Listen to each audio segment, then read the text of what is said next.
c'est jamais bon d'avoir un portefeuille qui, tous les mois ou tous les mois et demi, fait du plus 10%, moins 20%. Il faut se dire que le portefeuille, le but, c'est qu'il soit là pendant 20-30 ans. Et c'était ça. Si tu Ouais, faisais c'est pas une vrai. levée de fonds, tu étais considéré comme une boîte en train de mourir, alors que pas du tout. Au contraire, si tu n'en as pas besoin, c'est qu'il y a des choses que tu fais très bien, même mieux que les autres. Les meilleurs entrepreneurs, ils vont pas en levée de fonds. Il faut vraiment se dire que dans la gestion de patrimoine, si on veut proposer les meilleurs produits, il faut avoir des bons alliés. Quand on investit dans du privé, sur 95% des fonds, le vrai pacte qui est signé avec la maison de gestion private equity, c'est je suis prêt à ce que mon argent soit bloqué pendant 10 ans. Au fur et à mesure qu'on va avancer, le private equity, je pense, va prendre de plus en plus d'importance dans les portefeuilles des gens. Et donc le fait que l'État pousse, qu'il y ait de plus en plus de fonds avec des tickets minimum de plus en plus faibles, va faire que par la force des choses, les gens vont adopter petit à petit cette classe d'actifs.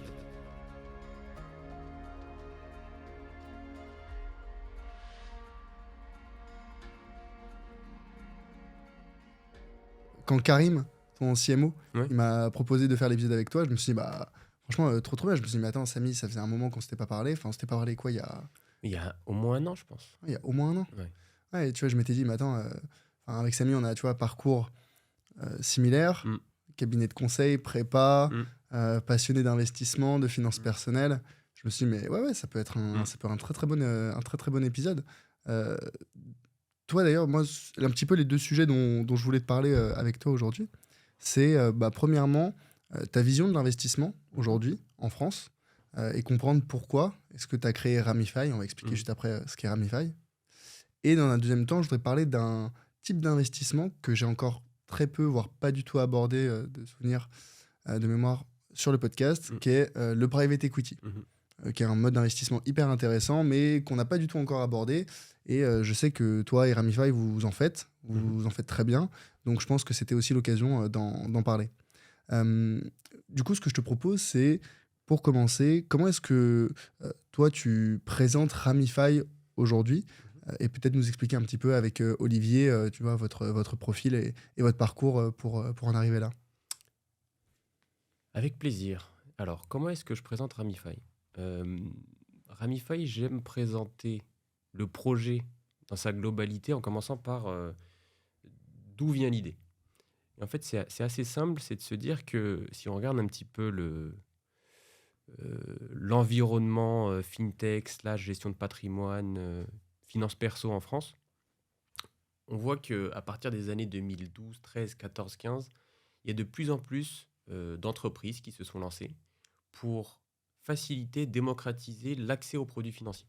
Donc, il faut voir, avant les années 2010, quand moi j'étais encore jeune, passer des trades, investir soi-même, pour le coup, c'était vraiment vu comme quelque chose réservé à une certaine élite. Encore jeune, t'as quel âge aujourd'hui? Oh, je suis pas très vieux, j'ai 32 ans Ok, ça aujourd'hui, va.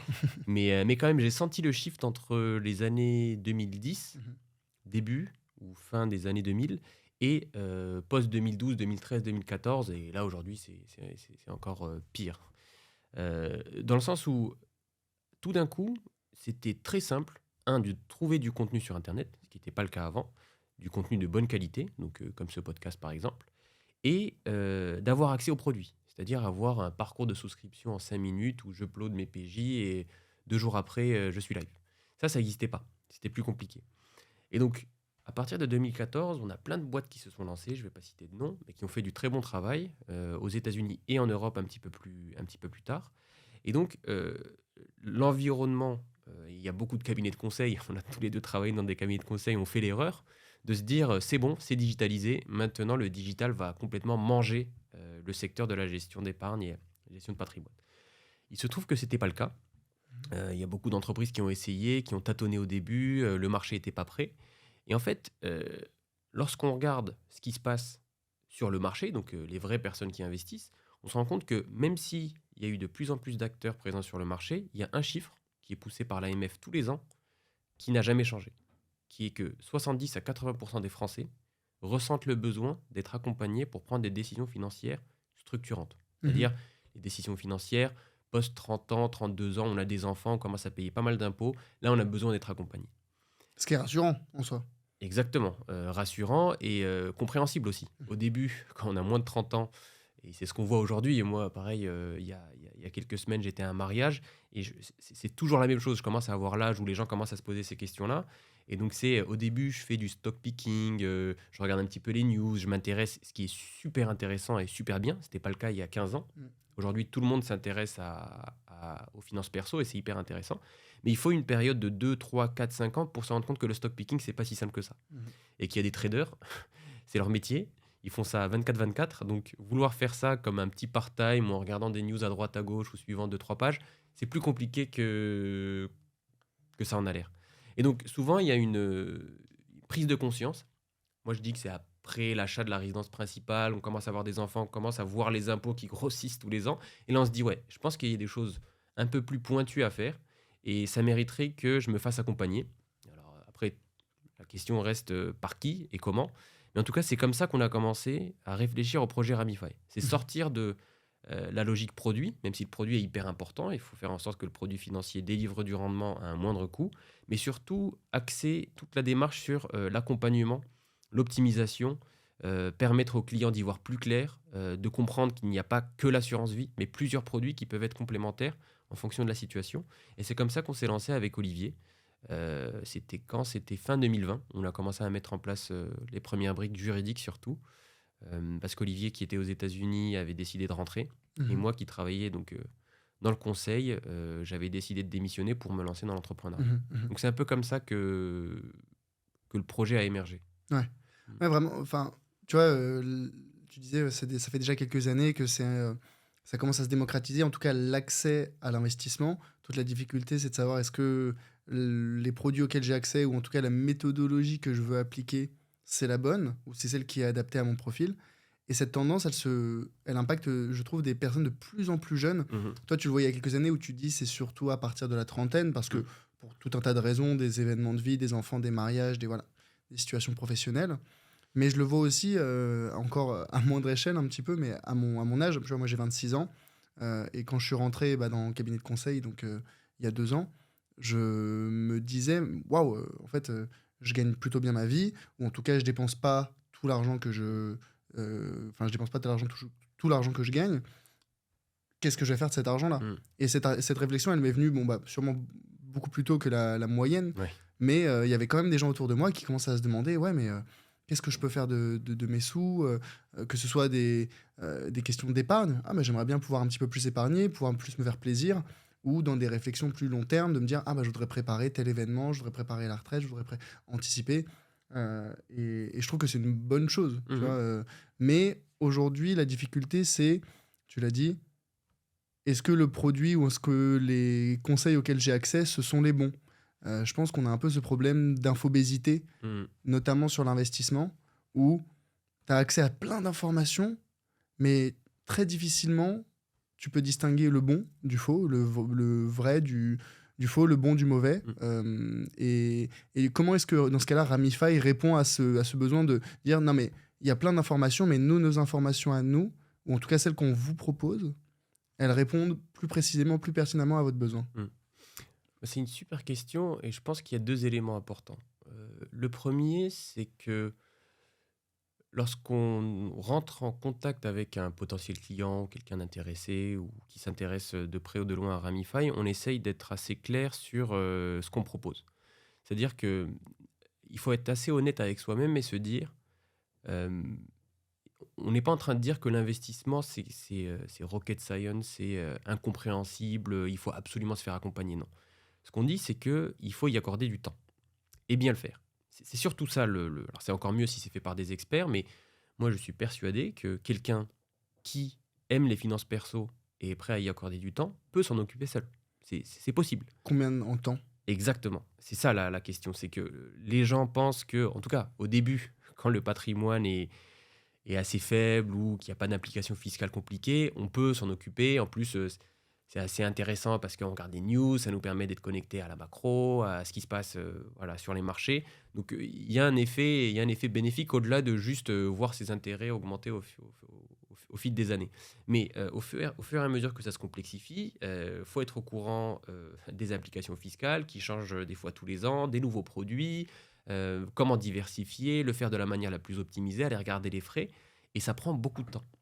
Et donc, au début, ce qu'on dit aux clients, c'est, écoutez, nous, on est les experts qui peuvent vous accompagner et on va vous faire gagner beaucoup de temps. Si vous avez un jour par mois, c'est pas énorme, mais il faut quand même les trouver, le trouver ce jour par mois. Alors vous pouvez le faire seul. Nous, ce qu'on vous propose, c'est de gagner ce temps-là et on vous assure qu'on va faire le travail d'analyse pour aller chercher les meilleurs produits, les plus Mhm. adaptés à votre situation et qu'il n'y aura pas de surfrais dû à l'intervention de Ramify. Ça, c'est très important. Mhm. Donc ensuite, comment est-ce qu'on fait pour assurer une objectivité? C'est que, et ça nous vient du background du mien et de celui d'Olivier, mais surtout de celui d'Olivier. On a tous les deux un background d'ingénieur, mais lui a vraiment travaillé dans le milieu de la finance avec une teinte quantitative. C'est-à-dire que lui, il travaille dans un fonds Mhm. d'investissement américain aux États-Unis, où son travail, c'était de mettre en place des stratégies d'investissement qu'on appelle systématiques et quantitatives, donc qui vont se baser sur les données historiques, sur des signaux de marché. Donc le but, c'est de vraiment retirer tous les biais humains. Il n'y a pas de je pense que, c'est au vu des informations et des données disponibles, voilà ce qu'on peut en tirer. Mhm. C'est comme ça qu'on conseille nos clients, c'est comme ça qu'on crée nos portefeuilles. Donc on essaye de mettre en place une relation avec le client qui n'est pas crois-moi sur parole, c'est voici les arguments tangibles sur lesquels je me base pour faire cette recommandation-là. Le client y a accès et peut faire son choix.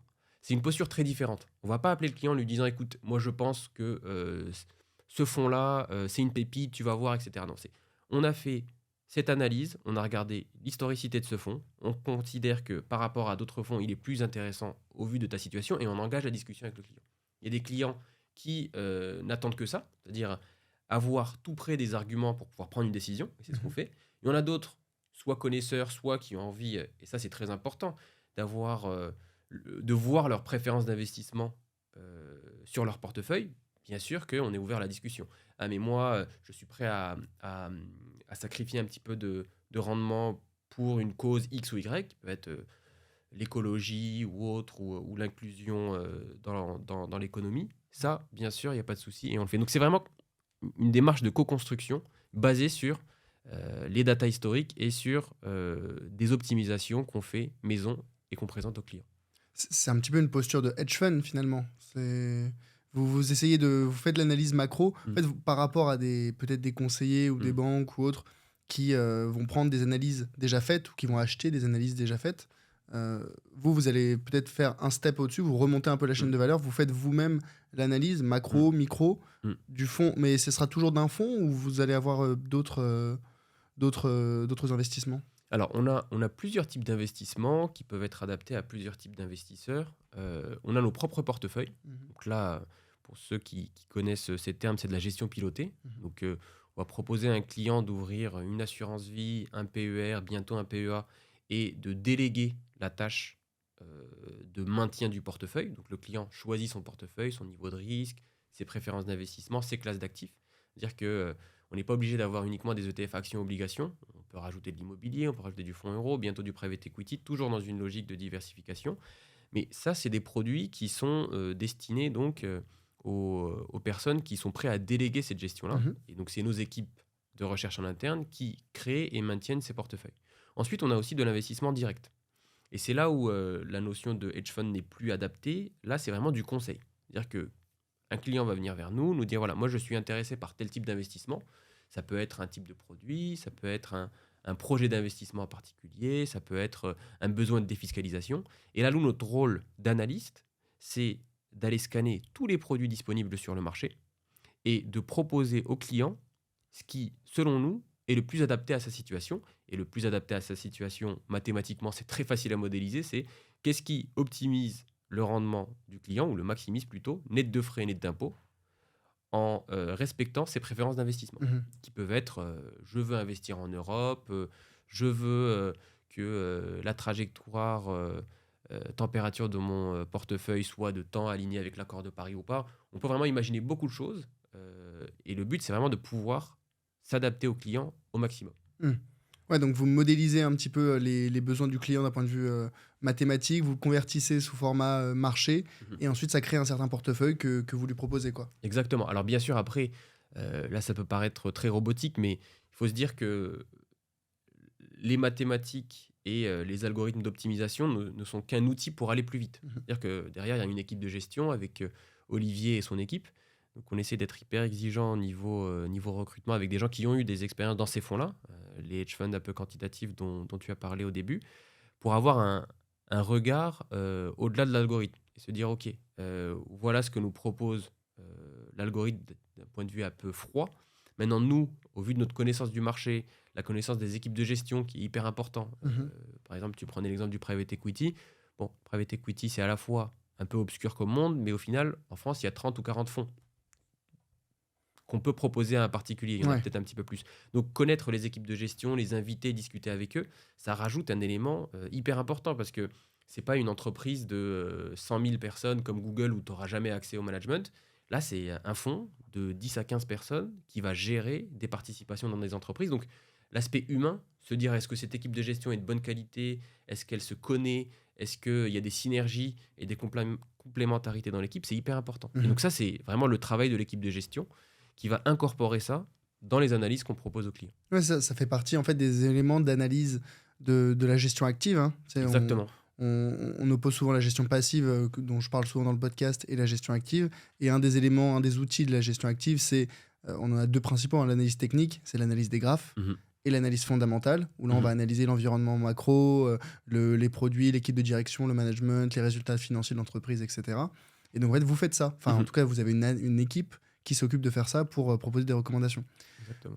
Moi, je prône très souvent la gestion passive pour tout un tas de raisons. Je pense que c'est la façon la plus Mhm. efficace pour énormément de particuliers d'investir sur les marchés financiers, entre autres. Il y a Mhm. d'autres types d'investissements. La gestion pilotée en est une autre. En tout cas, c'est souvent une sous-branche, dans Mhm. le sens où on délègue. La difficulté que j'ai avec, pas nécessairement la gestion pilotée, mais la gestion où on va préconiser des fonds et où l'objectif de l'entreprise est de sélectionner les meilleurs Mhm. fonds. Je pense que tu as déjà vu cette étude Mhm. Spiva, 95% des fonds Mhm. professionnels ne battent pas leur indice de référence. Comment ça se passe chez vous Mhm. en termes de performance par rapport, hein, encore une fois, moi je mets bien les bases, hein, l'indice de référence, on va partir sur, tu vois, du MSCI World Mhm. ou du S&P 500, enfin peut-être plus large MSCI World. Euh, comment ça se positionne par rapport à cet indice de référence, vous, Mhm. les fonds actions? Mhm. Alors, c'est bien que tu poses la question parce que vu qu'on propose beaucoup de produits, on a tendance à confondre un petit peu ce qu'on peut pousser chez Ramify. Euh, pour tout ce qui est contrat assurance vie PER, on est à 100% aligné avec ce que tu dis, gestion passive, et c'est ce qu'on propose. Donc ETF que action, des ETF. ETF obligation. Ensuite, pour des soucis de diversification, on a rajouté des SCPI Mhm, pour les gens que ça intéresse, mhm, super. ajouter à leur portefeuille. Et on a bien vu sur l'année 2022 que c'était une bonne idée parce que les obligations qui étaient considérées comme les actifs un peu régulateurs, stabilisateurs de portefeuille, n'ont pas performé en 2022, en tout cas Mhm, n'ont pas performé ce rôle. Et le fait d'avoir ajouté des SCPI dans le portefeuille, mhm, on voit qu'on a des performances bien meilleures que les équivalents portefeuille 100% ETF actions obligations sur l'année 2022. mhm. C'était assez drôle parce que et c'était le retour de plusieurs clients sur l'année 2022, c'est comment est-ce possible que les obligations performent moins bien que les actions en temps de crise alors que c'est censé être les actions, les actifs les plus Ouais. volatiles qui voient leur rendement changer de manière violente pendant les crises. Donc nous, on est 100% alignés sur la partie assurance vie PER en gestion pilotée. Ensuite, ce qu'il faut savoir, c'est que la gestion passive, c'est très bien pour aller chercher du rendement long terme corrélé à 100% au marché. Mhm, C'est-à-dire que l'étude que tu as citée, ce qu'elle veut dire, c'est que euh, c'est très difficile de battre le marché. Action, encore une fois. C'est pour ça que action publique même. mhm. Donc, aller chercher un fonds, pour pas les citer, Rothschild ou Lazare, assez chargé en frais, pour faire pareil qu'un S&P 500 qu'on peut avoir pour des frais très faibles via un ETF, pas intéressant. Et ça, on est 100% d'accord. Après, il y a quand même une grosse différence entre les marchés publics et les marchés privés Mhm. et l'immobilier en direct. Parce que dès qu'on passe sur des CPI en direct, dès qu'on passe sur des fonds de private equity en direct, c'est pas exactement la même logique que investir sur les marchés actions. Mhm. La première, c'est que marché actions, ce qui est sympa quand même, en fonction bien sûr du véhicule d'investissement qu'on choisit, par exemple pour l'assurance vie, on a une liquidité à 100%. Donc ça, c'est le bon côté. Par contre, le private equity, la plupart du temps, l'argent est bloqué. Donc d'un point de vue projet d'investissement, comment est-ce que je me projette, c'est quand même assez différent, dans le sens où le private equity, c'est un mariage avec des règles de temps. Je suis là pendant 10 ans et je cherche tel rendement. Pareil pour l'immobilier. L'immobilier, il peut y avoir d'autres besoins. Mhm. Il y a des gens qui vont investir en SCPI à crédit, chose que tu ne peux pas faire via les ETF. Et le but, c'est aujourd'hui, je paye trop d'impôts. Bon, bah, demain, je vais pouvoir avoir accès à du rendement, donc des loyers, des revenus. Et en principe, à la retraite, mes impôts seront moins importants. Donc, je me prépare un petit peu. Donc, pourquoi est-ce que je dis tout ça? C'est que je trouve que c'est pas le bon calcul de comparer des classes d'actifs différentes, des produits différents qui peuvent avoir des rôles différents. Ouais, en fait, il faut comparer des portefeuilles différents, mais qui ont le même objectif. Exactement. Ou alors qui ont les mêmes classes d'actifs. C'est-à-dire Mhm. que comparer un ETF gestion passive avec un fonds actif assez chargé, je suis d'accord, mais comparer un portefeuille d'ETF au private equity, Mhm. moins. Mhm. Parce que private equity, tu vas aller chercher plus de rendement, tu Mhm. vas aussi avoir des incentives souvent fiscales. Mhm. Et donc, il faut plutôt le voir dans un portefeuille global où nous, ce qu'on propose et ce qu'on pousse chez Ramify, c'est en fonction du risque, la tolérance au risque, 20 à 30% de private equity, grand maximum sur un portefeuille, c'est pas mal. Et surtout, ne pas commencer par le private equity. Commencer par assurance vie, PER, PEA, des choses plus liquides, faire ses premiers pas, explorer l'immobilier, ça de toute façon, les Français adorent, j'ai pas besoin de leur conseiller, et ensuite aller chercher d'autres classes d'actifs, toujours dans cette logique de diversification. Mhm. Ouais, donc dans la logique de diversification, pour toi, c'est pas particulièrement pertinent de comparer un portefeuille 100%, allez, on simplifie, un MSCI World. Pour rappel, hein, les ETF, Exchange Traded Funds, c'est des paniers d'actions Mhm. qui permettent d'investir dans les marchés financiers avec une seule transaction de façon diversifiée avec des frais faibles. Et l'indice de référence pour comparer le marché action, c'est le MSCI World. Et donc, ça, c'est un peu la référence quand on se dit, bon, bah, moi, j'investis en bourse. Ok, est-ce que tu bats ou le fonds dans lequel tu investis bat cet indice de référence ou non. Et c'est vrai que rajouter d'autres classes d'actifs dans une logique de diversification, SCPI, hein, pour investir dans la pierre papier, c'est l'immobilier dématérialisé. Du private equity pour ajouter peut-être plus de rendement, mais un manque de liquidité de Mhm. l'autre côté. C'est un peu les trois éléments, je pense, sur lesquels on peut évaluer un portefeuille. C'est la performance, la liquidité et la volatilité. Mm. La Et ouais. volatilité qui est hyper importante et qui est souvent sous-estimée. La volatilité, moi, j'aime bien l'appeler la qualité de tes nuits. C'est ça la Mhm, volatilité. Et c'est pour ça que la diversification est hyper importante parce que c'est le seul moyen à risque donné d'augmenter ta performance. mhm, mhm. Et donc, c'est jamais bon d'avoir un portefeuille qui, tous les mois ou tous les mois et demi, fait du plus 10%, moins 20%. Sur 30 ans, parce que c'est ça un peu, en tout cas, l'audience que tu as, je pense, est jeune et dynamique. Et donc, on a souvent 20 à 30 ans avant la retraite. Il faut se dire que ce portefeuille, le but, c'est qu'il soit là pendant 20-30 ans Mm. pour vraiment le faire fructifier. Donc, il faut aussi réfléchir à sa vie pendant ces 20-30 ans. Ouais. Si on est 100% Tesla et qu'on se prend des moins 20, plus 20, moins 20, plus 20, au fur et à mesure que le portefeuille grossit, les nuits deviennent de plus en plus difficiles. Donc, c'est pour ça que le fait d'aller explorer d'autres choses et de créer quelque chose de vraiment cohérent, ça peut aussi améliorer la qualité de vie au-delà du rendement. Ouais, ouais. Mm. Ouais, j'aime bien ce principe de. C'est la qualité de tes nuits, ou en tout cas, c'est le prix de tes nuits, Mm. la volatilité. Mais c'est vrai que c'est ce que je répète tout le temps. Sans volatilité, en tout cas sur les marchés financiers, les marchés actions, sans volatilité, il n'y a pas de Mm. performance. Mm. Ça, c'est ce qu'on dit, hein, c'est le couple qui ne divorce jamais, c'est le Mm. couple rendement-risque.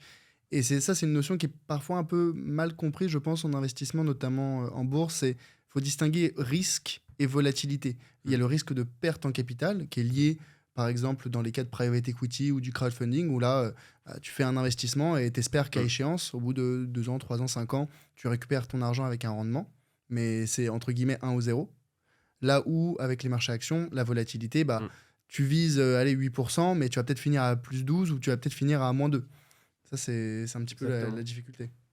Exactement. Et comment ça se passe en interne chez Ramify? Mhm. Est-ce que les personnes qui travaillent dans la fintech sont tous férus d'investissement? Mm. Est-ce que chez vous, vous parlez marché financier à la maison, ou immobilier ou private equity, Mm. ou pas trop? Mm. C'est une bonne question et la réponse c'est oui et non. Mais la chance qu'on a, c'est que même les gens qui, à la base, n'étaient pas forcément intéressés, le sont maintenant. Mhm. Euh, et ça, je pense que c'est dû à plusieurs choses. Bah, la première, c'est que les fondateurs adorent ça. Donc ça aide aussi. Donc souvent, on discute de ça, etc. etc.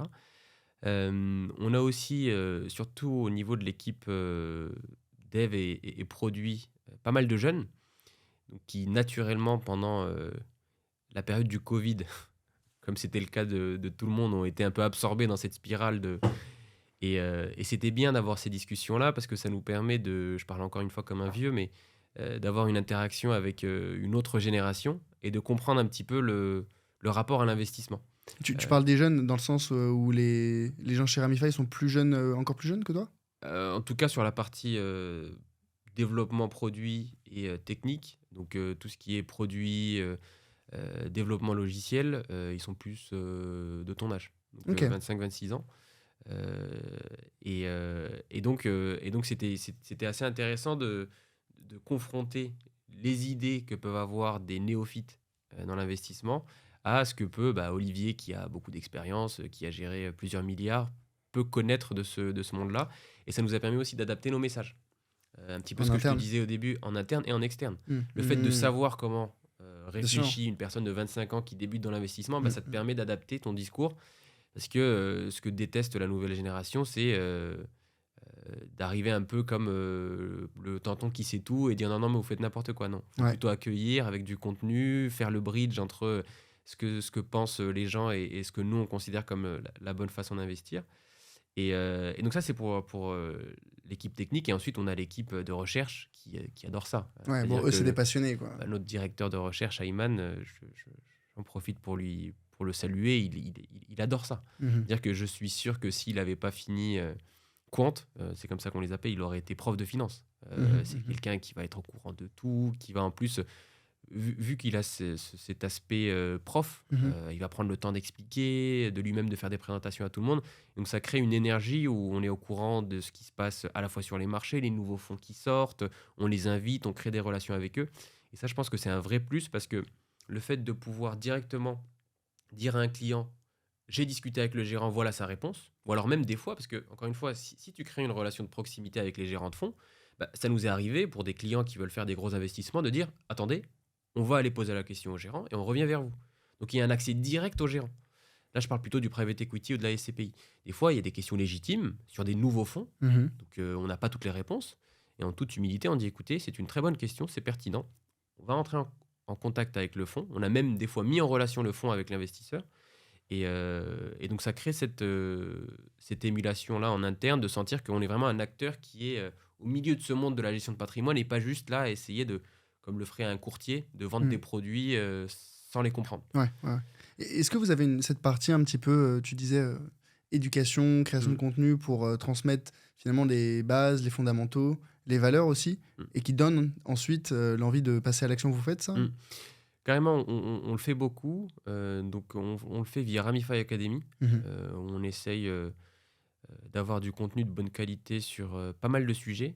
Il y a aussi un élément qui, je pense, nous distingue, c'est que on essaye d'être, comme ce que j'essaye de faire pendant le podcast là ce matin, c'est essayer d'être hyper transparent sur la manière avec laquelle on voit l'investissement et on l'explique à nos clients. Donc, à chaque fois qu'on va créer un portefeuille, on va avoir son livre blanc. Donc, c'est un document assez épais qui fait entre 25 et 30 pages. Où on explique dans le détail la méthode de création de ce portefeuille. Les actifs qui ont été considérés, l'optimisation qui a été réalisée, les hypothèses qui ont été prises, les pistes d'amélioration, etc., etc. Et ça, c'est hyper important parce que les clients, à juste titre, voient une entreprise jeune qui se lance sur un marché qui est assez compétitif, et donc ils ont besoin de comprendre comment est-ce qu'on fait, d'où est-ce qu'on sort. On ne va pas croire les gens sur parole sur Internet.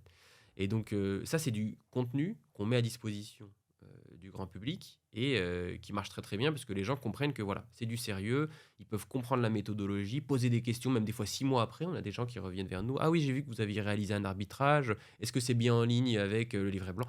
On prend le temps de leur expliquer. Donc ça, c'est hyper important et ça crée de la confiance. C'est hyper important sur ce marché. Ensuite, on a un autre type de contenu qui est les webinars qui marchent très très bien parce qu'on essaye de faire en sorte de toujours inviter le gérant du fonds pour qu'il donne vraiment sa version de ce qu'il a essayé de créer via ce fonds-là. Parce qu'encore une fois, pour moi, c'est hyper important. Il faut faire la différence entre un ETF, où c'est très impersonnel. Ouais. Tu vas investir dans un ETF où il y a 1000 entreprises. Bon, au final, tu ne sauras jamais vraiment exactement ce qui se passe à l'intérieur. Le private equity, ce qui est intéressant, je reprends cet exemple-là, c'est que tu peux vraiment savoir ce que fait le gérant de fonds et connaître ses participations. Mhm. Donc souvent les gens, je trouve ça tout à fait normal, ils veulent entendre parler cette personne. Voilà ce qu'on va faire, voilà les objectifs de rendement, voilà les entreprises qu'on va viser, notre plan stratégique. Et ça, c'est du contenu aussi qu'on met à disposition de nos clients et qui est très apprécié. Ça, c'est vraiment bien de pouvoir accéder à des gérants de fonds qui, en général, sont très occupés, n'ont pas Mm. forcément le temps, qui répondent positivement à vos invitations. C'est ça témoigne d'un certain professionnalisme de votre part, d'un certain réseau, d'une certaine capacité à donner une audience aussi, Mm. parce que vous auriez trois clients. Je pense que le gérant de fonds, il aurait autre chose à Mm. faire. Mais je pense que aussi là où je suis un petit peu, comment dire, où je suis un petit peu étonné, c'est sur qui suit ces webinars, qui suit, tu me disais un gars vous avait envoyé un message sur un arbitrage hyper Mm. précis que vous avez fait. J'aurais tendance à imaginer que les personnes qui se renseignent ou qui sont vraiment très impliquées, parce que tu es vraiment très impliqué quand tu envoies une question pour demander un sujet d'arbitrage sur un Mm. fonds, est-ce que ces personnes-là, c'est pas plutôt des gens qui vont investir par eux-mêmes plutôt que de faire de la gestion déléguée? Mm. Alors, non, pour une raison très simple, c'est que, en tout cas moi, comment est-ce que je le vois et comment est-ce que je l'analyse, c'est que les gens ont besoin de te faire confiance. Mhm. Je le dis comme ça. Donc, pour pouvoir faire confiance à quelqu'un, tu es obligé de le challenger. Et on le sent. Surtout les clients avec un fort patrimoine. Et pour moi, c'est normal. Il faut challenger son conseiller. C'est à partir de combien un fort patrimoine? Oh, un fort patrimoine. Après, nous ça, je ne l'ai pas dit au début, mais notre but, c'est. Parce que ce que j'ai essayé d'expliquer avec des mots simples au début, ce n'est ni plus ni moins que ce qu'une banque privée est Mhm. censée rendre comme service à ses clients. Mhm. C'est je suis ton conseiller 360, je prends en charge les questions fiscales, les questions investissement, et il y a le service derrière. C'est-à-dire le travail d'analyse et de curation sur le marché. Donc nous, c'est ce qu'on propose, sauf que on le propose à des tickets à partir, on va dire, de 100 000 euros. Tu peux avoir accès à un service digne d'une banque privée classique ou traditionnelle qui va te demander 1 million d'euros de patrimoine financier. Et je pèse mes mots. Les gens peuvent faire le test, ils verront que avoir accès à des ingénieurs patrimoniaux, ce que nous on appelle quant, ou prendre en compte l'aspect fiscal sur un portefeuille d'une taille assez conséquente avec beaucoup d'actifs, c'est une compétence qui est proposée par certaines banques privées à partir d'un certain portefeuille. Nous, on le propose à partir de 100 000 euros. Donc, c'est ce que je considère comme un patrimoine assez important. Et donc, cette personne qui a 100 000 euros, en tout cas, celle qui vient vers nous, j'exclus encore une fois les gens qui veulent tout faire tout seuls, et c'est très bien, tant mieux pour eux s'ils ont le temps et l'envie. Euh, il y aura une phase où il va falloir lui prouver euh, qu'on est capable de prendre soin de son patrimoine. Mieux que lui. Mieux que lui et surtout sur la durée. Parce que le but de ces gens-là, c'est de bien te challenger la première fois pour ensuite se dire, OK, là, mon argent, il est entre de bonnes mains. Donc au début, c'est normal d'avoir beaucoup de questions, d'avoir des gens qui suivent sur les premiers mois pour voir si ce qu'on a promis, on le fait vraiment, si c'est le bon niveau de frais, donc ils vont aller chercher sur leur relevé. Et c'est normal. Limite, je l'encourage. Parce que c'est en créant ce sentiment de confiance et en créant cette communauté autour de nous qu'on va pouvoir prospérer et durer dans le temps. Pas le contraire. Donc ma réponse est oui. Les gens posent ces questions-là et sont très regardants, mais je pense que c'est transitoire, en tout cas nous on le voit déjà. Et le deuxième coup, quand on a d'autres liquidités, bah, c'est écoutez, je vous fais confiance, qu'est-ce que vous me proposez? Et au lieu que ça prenne 3 heures, bah, ça Mhm. prend 15 minutes parce que la confiance, elle a été mise en place. Là-dessus, je te rejoins complètement, hein. Mm. La confiance, c'est le cœur de notre Mm. métier. Enfin, autant du tien que du mien. Mm. C'est à partir du moment où la personne a confiance en face, comme tu dis, soit elle dit, bon, bah, je veux me gérer par moi-même, et auquel cas, c'est un autre sujet. Mais à partir du moment où elles ont confiance dans, tes qualités humaines, ton honnêteté, et deux, tes compétences techniques, là, chez vous, ça serait l'analyse quant, enfin, l'équipe quant, elle a aucune raison de refuser en fait, ou Mm. de vouloir travailler ailleurs. Un point qui m'a fait tilter, c'est, tu me dis, oui, nous, c'est accessible, tout cette ingénierie patrimoniale, à partir d'un portefeuille en général à peu près 100 000 euros. Chez les banques traditionnelles, c'est 1 million. Mm. Pourquoi cette différence? Comment est-ce que vous faites pour avoir accès au même, entre guillemets, même service Mm. pour 10 fois moins? Bah, c'est encore une fois une très bonne question et je vais te donner Une très bonne réponse. Très bonne réponse, je ne sais pas, mais au moins une citation d'un partenaire d'un cabinet de conseil que tu connais très bien, où on a passé pas mal de temps, qui me disait, dans la gestion d'actifs et dans l'assurance de manière générale, quand tu regardes un bâtiment, AXA ou Generali ou autre, 10 étages, c'est des coûts, un étage, c'est des revenus. Donc, la charge opérationnelle que se traînent ces acteurs, pour X ou Y raison, des systèmes informatiques défaillants ou trop vieux, ou trop de lourdeur administrative, ou trop de dissonance parce que trop de départements, fait que l'opérationnel pur a pris des proportions énormes dans ces boîtes-là. Et donc, au vu de cette charge opérationnelle donc, qui coûte beaucoup d'argent, et un système informatique qui ne permet pas une certaine agilité vis-à-vis du client, eh bien, la structure opérationnelle ne peut pas répondre à des besoins. Parce que ce qu'il faut comprendre dans la gestion de patrimoine, c'est que le gestionnaire, il est payé un pourcentage de l'argent que va lui confier le client. Donc, alors, pour la gestion de patrimoine non indépendante. Exactement. Mais c'est le cas de 98% des acteurs. Et même pour les assureurs et les gestionnaires d'actifs, c'est comme ça qu'ils marchent. C'est des frais de gestion qui sont prélevés. Et donc, avoir un client à 1 million d'euros, d'un point de vue gestion, c'est pareil que d'avoir 1000 clients à 1000 euros à gérer. Parce que bon, c'est sûr que le service sera un peu plus premium pour la personne qui a plus d'argent, mais au final, ce ne sera pas 1000 fois plus que 1000 personnes. Et donc, c'est pour ça que ces banques qui ont des structures de coûts, surtout si elles veulent proposer des équipes d'ingénierie patrimoniale, un conseiller attitré, etc., ils sont obligés de limiter à un certain nombre de clients pour pouvoir garantir ce niveau de service. Nous, chez Ramify, on essaye de faire plusieurs choses. La première, c'est que, comme on disait, on essaye de rationaliser les analyses. C'est-à-dire que on ne va pas s'attendre à ce que chaque conseiller soit en capacité de faire sa propre lecture des produits. On a une base de recherche qu'on met à disposition des clients en libre service et nos conseillers, ce qui permet de plus facilement traiter des clients qui ont des problématiques fiscales ou d'investissement assez compliquées. Au lieu d'avoir à refaire toute l'analyse pour chaque client, on met à disposition de nos conseillers, on appelle des packs conseils, avec vraiment beaucoup d'informations sur chacun des fonds, des analyses très très détaillées. Ensuite, le conseiller, ce qu'il a à faire, c'est bien sûr créer la relation avec le client, mais surtout aller chercher les bons arguments, les bons graphes, les bonnes analyses pour expliquer au client le choix Ramify. Donc ça fait gagner un temps fou d'un point de vue proposition d'investissement, interaction avec le client. Donc ça, c'est le premier élément. Mais surtout, le deuxième élément, c'est la partie opérationnelle pure. C'est-à-dire qu'aujourd'hui, Ramify, ce qui est intéressant, c'est que toute la partie opérationnelle est à 95% automatisée. C'est-à-dire que, pour te donner un exemple vraiment très précis, un client souscrit, ou alors te donne l'accord pour souscrire à 5 SCPI. Parce que les SCPI, on va toujours pousser les clients à diversifier, même si c'est plus simple pour nous de dire mets tout sur une seule SCPI. Non. On considère que sur un portefeuille, par exemple, de 100 000 euros, il faut au minimum 5 SCPI pour avoir à peu près 20 000 euros par ligne et essayer d'avoir des SCPI différentes, avec des expositions différentes, surtout si c'est un projet long terme. Donc, assez classique, juste là. Si le client dit oui, derrière, il y a une charge opérationnelle qui est d'aller sur les pour un CGP classique, aller sur tous les extranets, faire la souscription pour ce client, s'assurer que le suivi est bien fait, que le client reçoit bien ses attestations. Chez Ramify, on a digitalisé tout ce process-là, nous-mêmes. Et donc, du moment que le client dit oui, on lui envoie directement via sa plateforme les souscriptions à faire. Avec un petit peu de chance, il est déjà client. Donc, on a toutes ces informations. Et donc, ça prend littéralement 30 secondes chrono de signer ces nouveaux bulletins de souscription. Envoyé directement aux maisons de gestion, sans aucune intervention humaine.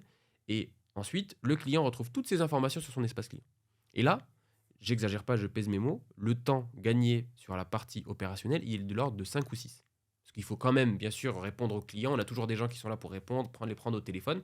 Mais en tout cas, la partie opérationnelle pure de remplissage de formulaires, pour le dire comme ça, on l'a quasiment complètement éliminé. Je confirme, pour le coup, dans mon activité de gestionnaire de patrimoine, quand je fais de la souscription, des bulletins de souscription pour de la SCPI, ils sont pas reliés. Enfin, c'est Mm. pas leur faute, hein, mais Mm. les extranets Mm. ne sont pas reliés entre eux. Et donc, tu retapes Mm. les mêmes informations à longueur de Mm. journée. Encore heureusement, c'est digitalisé. Ça Mm. pourrait être papier. Mm. Mais même digitalisé, ça prend. Tu passes facilement 20 minutes, Mm. Mm. 15-20 minutes par bulletin, quoi. Mm. Facilement. Donc 15-20 minutes par bulletin, on fait le calcul. 5 bulletins, 100 minutes, un client. Mm. Donc je te laisse imaginer le nombre de personnes dans le département back-office, middle office qu'il faut pour pouvoir gérer tous ces clients-là. Si tu en Ouais. as 1000, Infernal. c'est impossible. Si tu en as 1000, c'est impossible. Et que tu es CGP seul, c'est impossible. Ouais, je confirme. Mm. Ouais. Ok, donc finalement, c'est en somme la charge opérationnelle en moins que vous avez par rapport aux institutions traditionnelles Mhm. et les mécanismes d'automatisation, digitalisation que vous avez mis en place qui vous permettent de traiter, on va dire, 100 dossiers ou en tout cas 100 fois plus de dossiers, d'où la charge. Et surtout la qualité des analyses. J'essaye de ne pas trop mettre en avant l'équipe de recherche qui est de nature très discrète, mais il faut vraiment se dire que c'est des gens qui ont travaillé dans des fonds qui ne sont absolument pas accessibles à des clients particuliers, jamais, qui ne les acceptent pas. C'est des fonds de plusieurs milliards qui investissent pour le compte de family office, de fonds de pension. Et donc, c'est les mêmes techniques qu'on applique.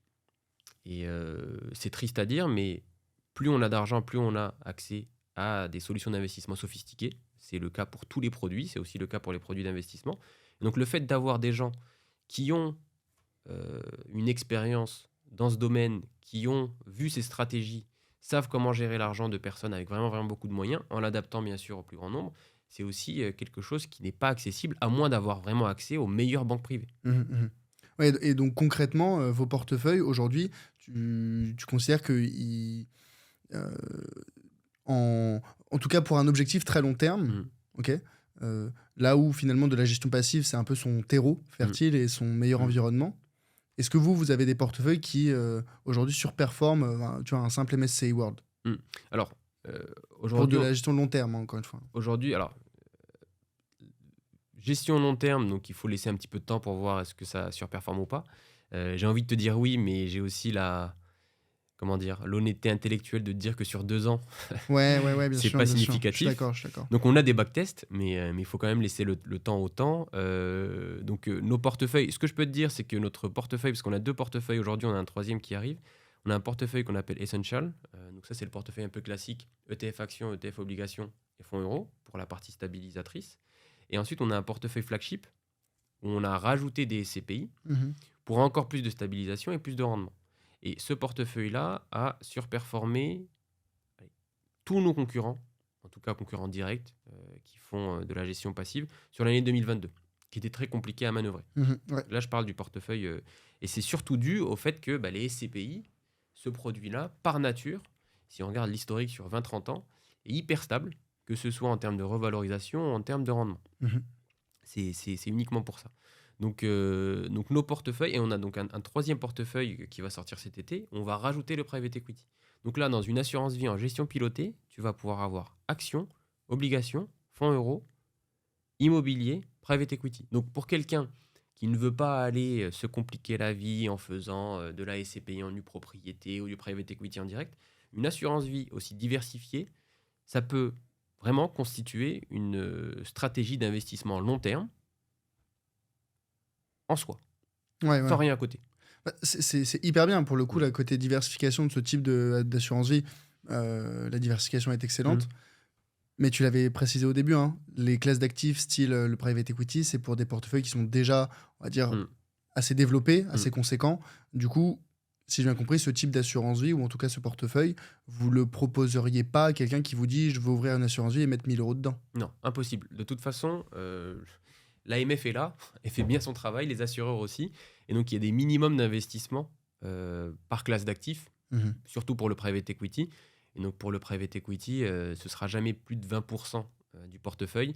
Et on poussera vraiment les gens à n'en mettre que s'ils sont prêts à mettre 10 000 € sur du private equity. De toute façon, la régulation est telle sur le private equity que la plupart des fonds, en tout cas des fonds intéressants, sont réservés à ce qu'on appelle une clientèle assimilée professionnelle. C'est-à-dire qu'il y a déjà investi, qu'il y a déjà un portefeuille assez conséquent, qui ne débute pas dans le private equity. Donc, de ce point de vue-là, il y a pas mal de garde-fous. C'est Mais bien est-ce que fait. c'est vraiment checké ça? Est-ce qu'il y a, vous avez vous avez eu des contrôles de l'AMF là-dessus, de l'ORIAS peut-être?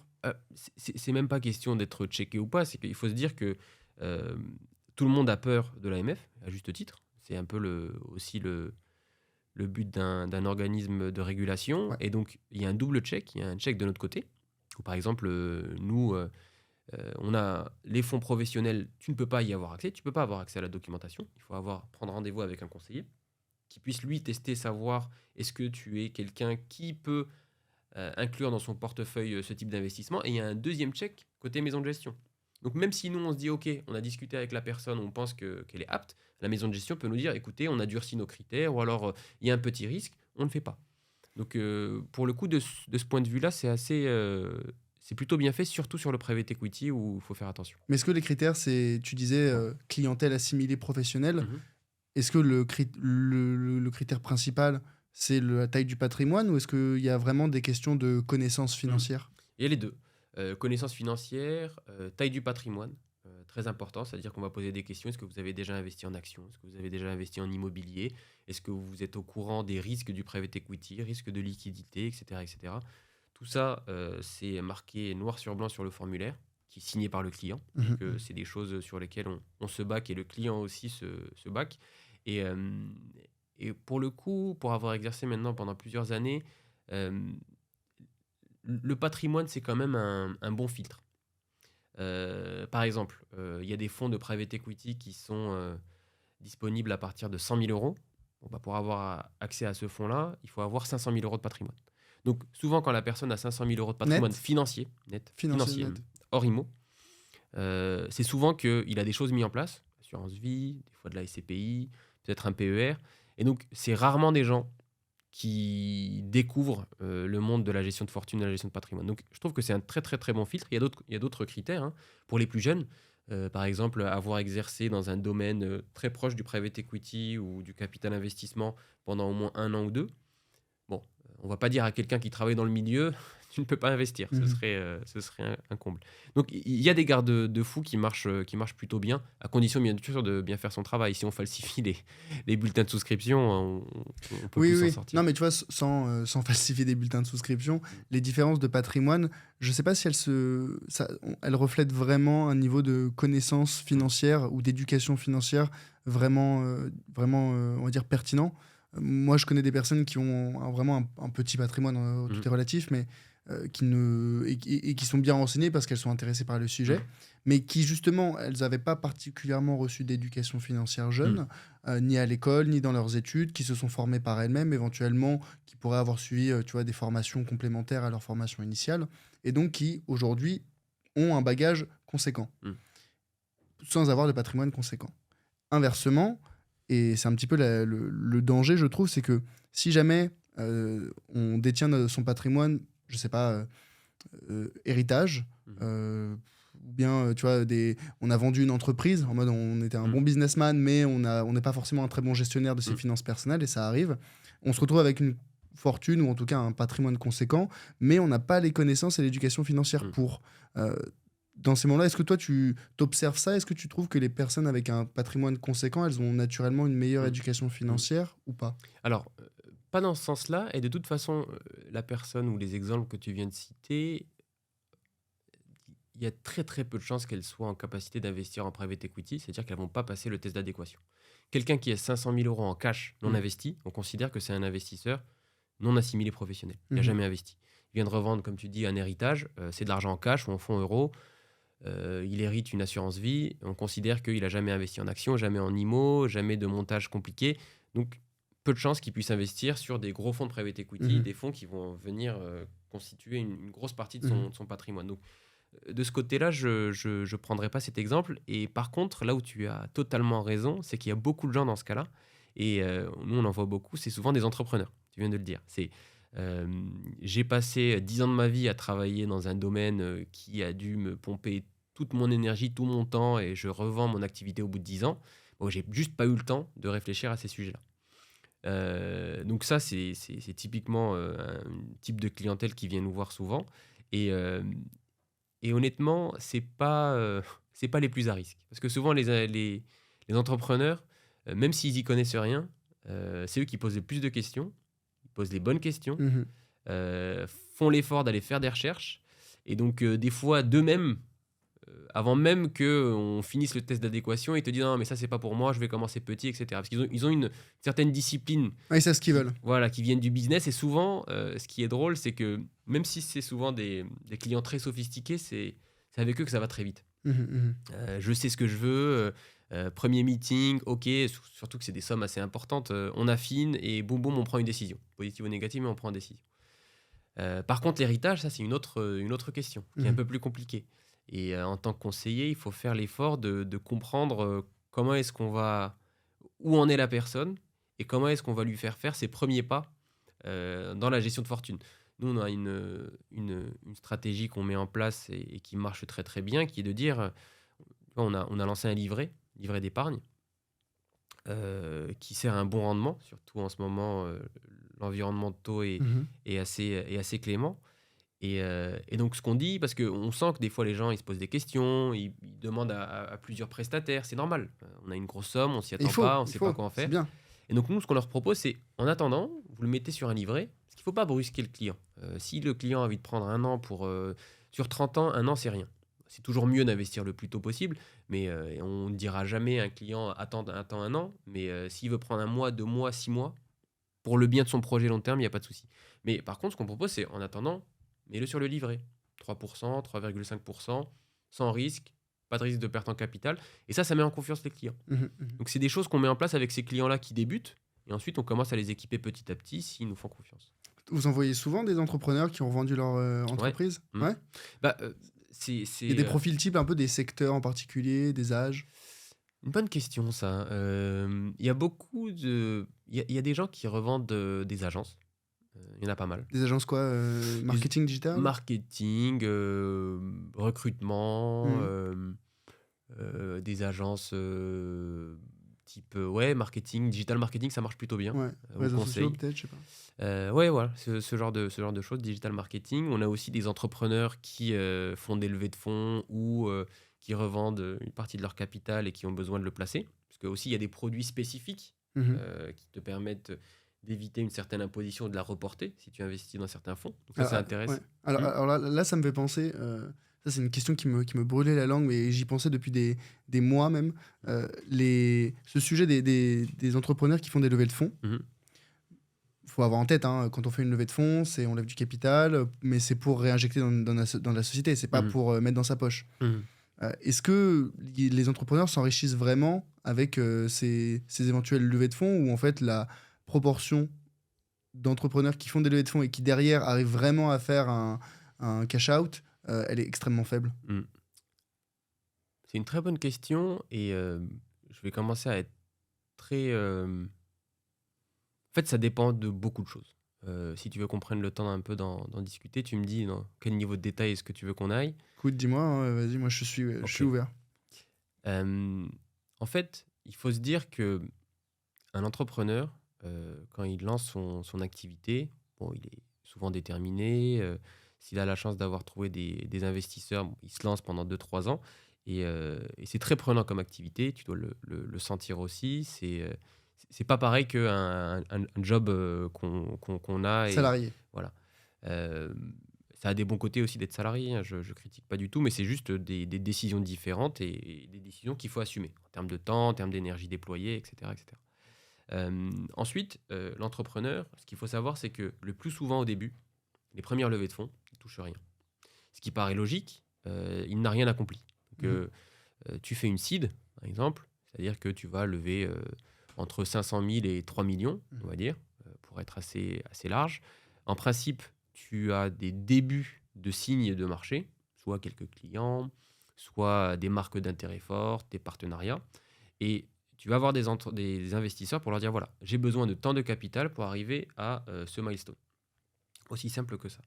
Donc au début, tu es payé un salaire qui est souvent un salaire plus faible que celui que tu pourrais avoir en étant salarié, la Mhm. plupart des cas, mais ça fait partie du jeu. Voilà. On n'a rien prouvé, donc il faut travailler. Donc ça, c'est l'étape de seed, Exactement. juste l'étape de l'idée pour l'entrepreneur. Ça dépend. Encore une fois, ça dépend beaucoup. Il y a des gens qui ont déjà un produit, il y a des gens qui ont juste une idée. Il y a des génies qui arrivent à lever 10 millions sur des slides. Ça, c'est la légende urbaine. Il n'y en a pas beaucoup, honnêtement. Et souvent, c'est des gens qui sont soit très bons, soit qui ont déjà prouvé qu'ils étaient en capacité de le faire. Si Steve Jobs vient, bon, il est plus Ouais, là, bien sûr, mais ouais, et demande 10 millions, on va lui donner. On ne va ouais, pas lui ouais, poser ouais. trop de questions. Ouais, selon ton historique. C'est ça, exactement. Mais la règle d'or, c'est que on ne sort pas d'argent à ce moment-là. Mhm. C'est même les plus gros entrepreneurs n'oseraient pas le faire. Souvent, ils ont déjà assez d'argent, les plus gros.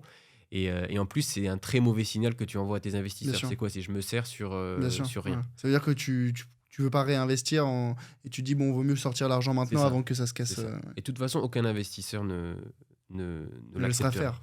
Par contre, ensuite, il y a d'autres levées. Et il faut se dire qu'un entrepreneur, en principe, il n'a pas de bonus. Il n'a pas de revalorisation salariale très importante, sauf si voilà, les résultats sont extraordinaires et il n'y a pas de raison de le caper. Mais les investisseurs, ils comprennent aussi que moins l'entrepreneur a de revenus, en tout cas récurrents, plus il se dit que ma réussite est liée aux parts que je détiens. Ouais. Il faut les revaloriser, donc travailler pour l'entreprise. Mais donc, à chaque levée, en fonction des performances, il y a une discussion qui s'opère entre les investisseurs et les entrepreneurs. Pour prendre 2 exemples, si on arrive en série A, donc deuxième stade, que ça se passe pas très bien, que on n'arrive pas, on n'a pas délivré ce qu'on a promis, On n'est pas sûr du market fit. voilà, on n'est pas sûr du market fit, on a du mal à trouver des investisseurs, on fait les choses à la dernière minute. Je peux te dire que l'entrepreneur, il va pas sortir grand-chose. Mhm. Son but premier, c'est la survie de son entreprise.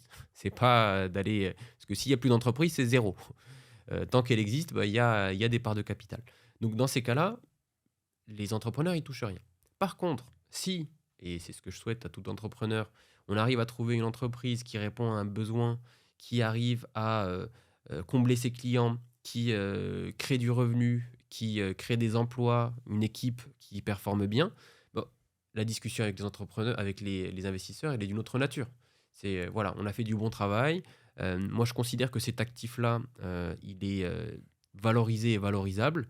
C'est pas quelque chose de shaky qui peut casser d'un jour à l'autre. Et donc, moi, je considère qu'il faut que je me dérisque un petit peu. Mhm. Parce que, voilà, j'ai moi aussi, quand tu es entrepreneur, et peut-être que tu le sais, c'est très difficile d'avoir un prêt pour acheter un appartement.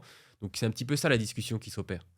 C'est, je veux bien vendre tant de parts, parce que c'est pas de l'argent qui tombe du ciel, hein, on vend des Mhm. parts, à condition que les investisseurs soient d'accord. Et c'est souvent une récompense pour le travail accompli. C'est pas un fait, c'est pas on arrive et c'est des règles. C'est pas un dû. Exactement.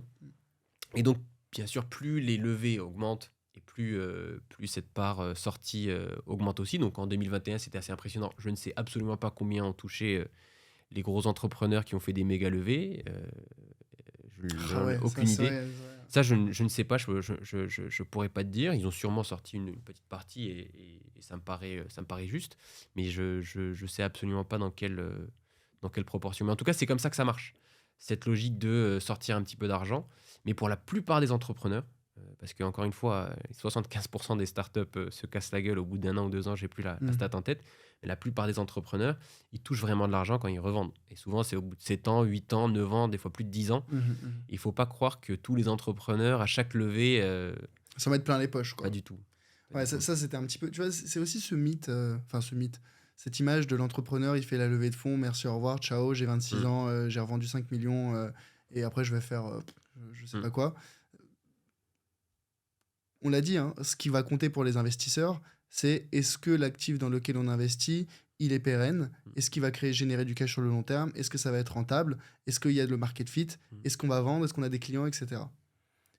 Cette dimension-là, cette vérification de pertinence du projet, je trouve qu'elle peut se faire, ça dépend bien évidemment du projet, relativement tôt, très Mm. très tôt. Mm. Et le problème de beaucoup de startups, ou en tout cas la gêne un petit peu que j'ai vis-à-vis du monde de la startup, c'est que tu peux monter une boîte très belle sur le papier, il y a vraiment Mm. tous les actifs qu'il faut, les ressources humaines, tu as des types brillants chez toi, tu as toutes les ressources qu'il faut, mais tu vas pas être rentable, en tout cas tu vas peut-être même pas faire de cash pendant 1 an, 2 ans, 3 ans, 5 ans. Mm. C'est quoi, Airbnb, ils ont été rentables au bout de combien de temps?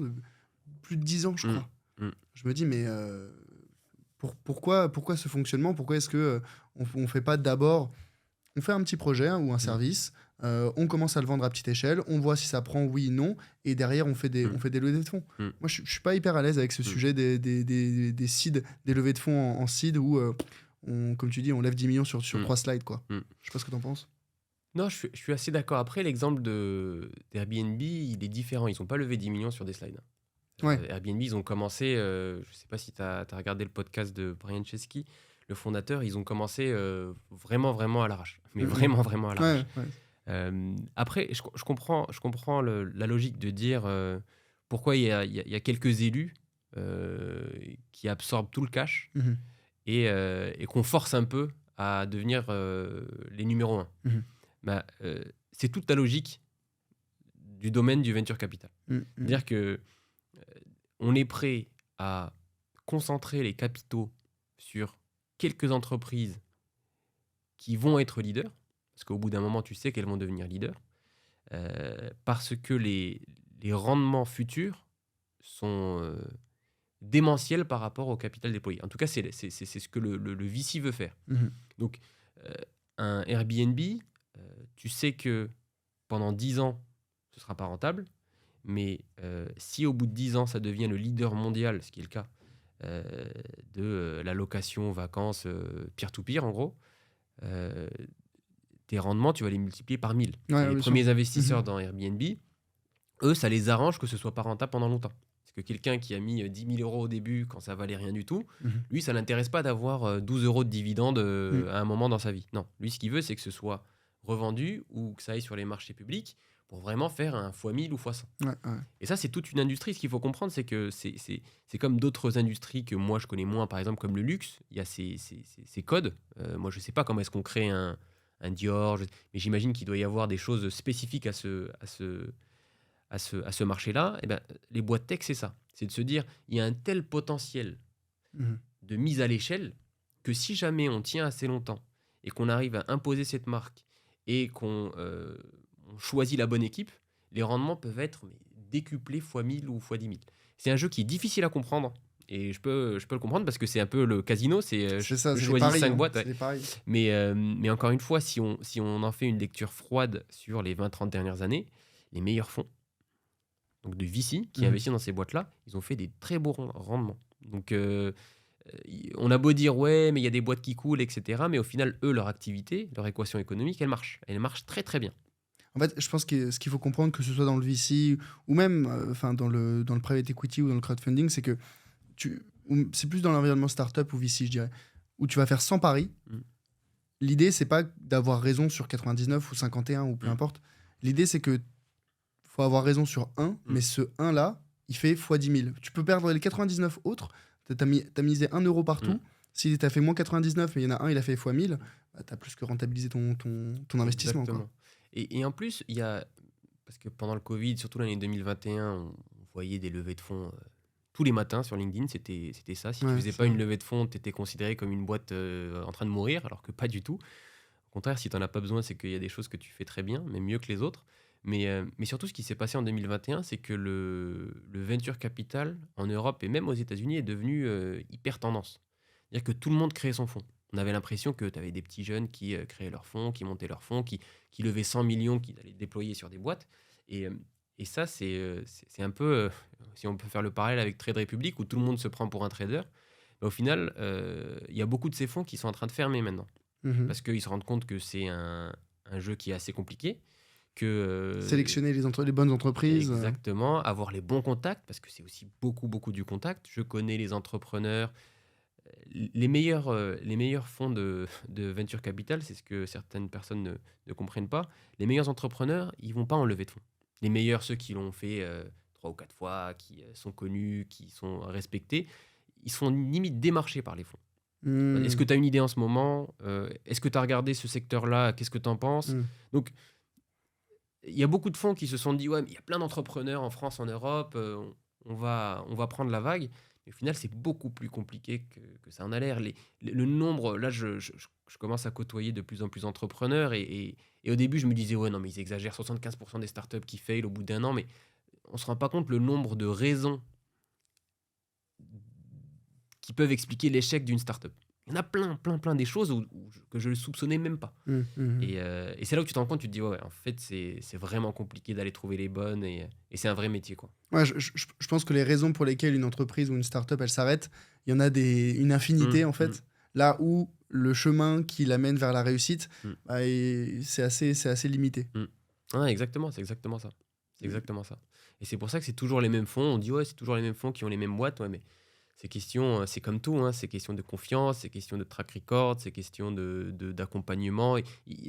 Ces gens-là, ils ont dû faire des choses bien à un moment. On ne peut pas juste considérer que c'est toujours les mêmes. Ça, c'est des excuses pour moi qui sont... Non, si un fonds a du succès, c'est qu'il a dû faire des bonnes choses à un moment ou à un autre. Et vous prévoyez de faire des levées de fonds chez Ramify ? C'est possible, on est en train de voir. C'est possible. Encore une fois, quand tu lèves des fonds, c'est vraiment pour financer des choses à fort potentiel. Donc là, on est en train d'expérimenter certaines choses qui marchent plutôt bien. Et le but, c'est d'arriver avec un projet et pas uniquement de dire, voilà, on veut lever pour continuer à faire la même chose. C'est ce qu'on fait, le corps métier, qui est en fait un petit peu ce que j'expliquais tout à l'heure. 2 offres, une offre qui est réservée donc au ce qu'on peut appeler patrimoine financier élevé et une offre où tout est mis à disposition sur l'app. Il y a bien sûr la possibilité de parler à un conseiller, mais tous les produits sont proposés de manière gratuite pour aider à simuler, à optimiser et créer son portefeuille, comme ce qu'on peut retrouver sur d'autres plateformes. Et on est en train d'expérimenter d'autres types, d'autres canaux de distribution, d'autres manières de présenter notre offre. Et c'est ça qu'on va essayer d'aller financer derrière. De dire, voilà, ça c'est sécurisé, le métier de gestionnaire de patrimoine digitalisé, on le fait bien, ça marche bien, on a une belle image de marque. Maintenant, on va explorer d'autres choses et pour ça, on a besoin de capitaux. C'est comme ça que moi, je vois les levées de fonds. C'est toujours, certains l'appellent raconter une histoire. Moi, je préfère le terme de dire financer des projets.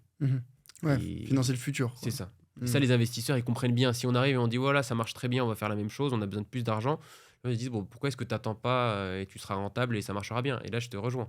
Mais par contre, le but, c'est vraiment d'aller dire, voilà, on a une nouvelle idée, une nouvelle vision de la gestion de patrimoine et c'est comme ça qu'on veut la déployer.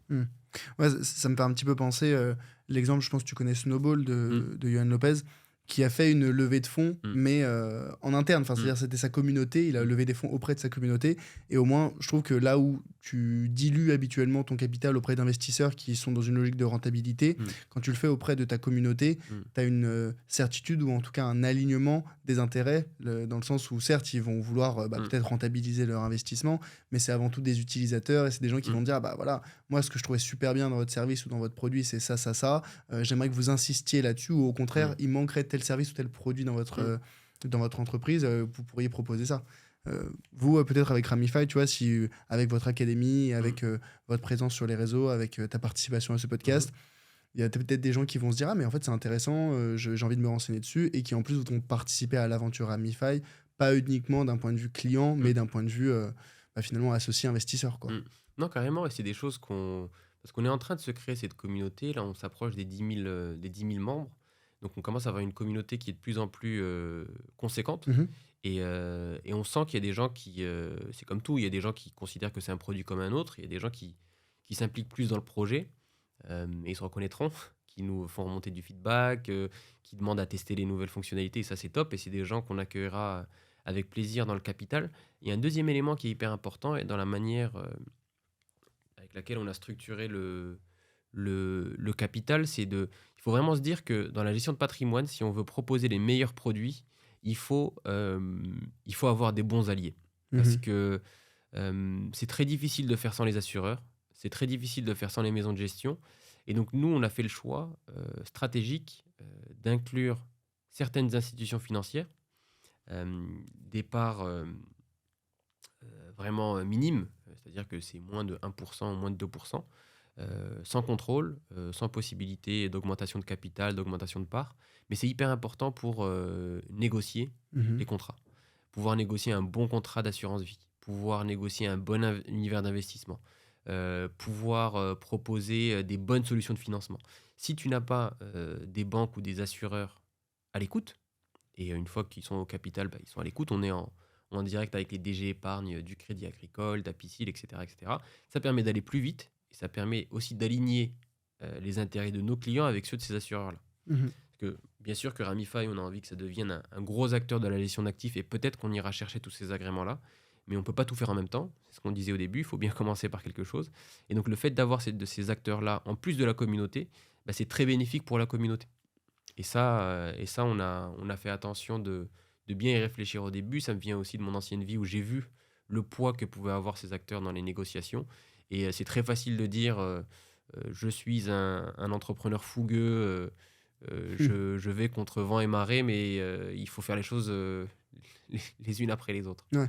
Ouais, donc finalement, l'intérêt de la levée de fonds, il est triple. Mm. C'est à la fois lever des capitaux pour Mhm. financer des projets futurs qu'on ne pourrait pas financer autrement, Mhm.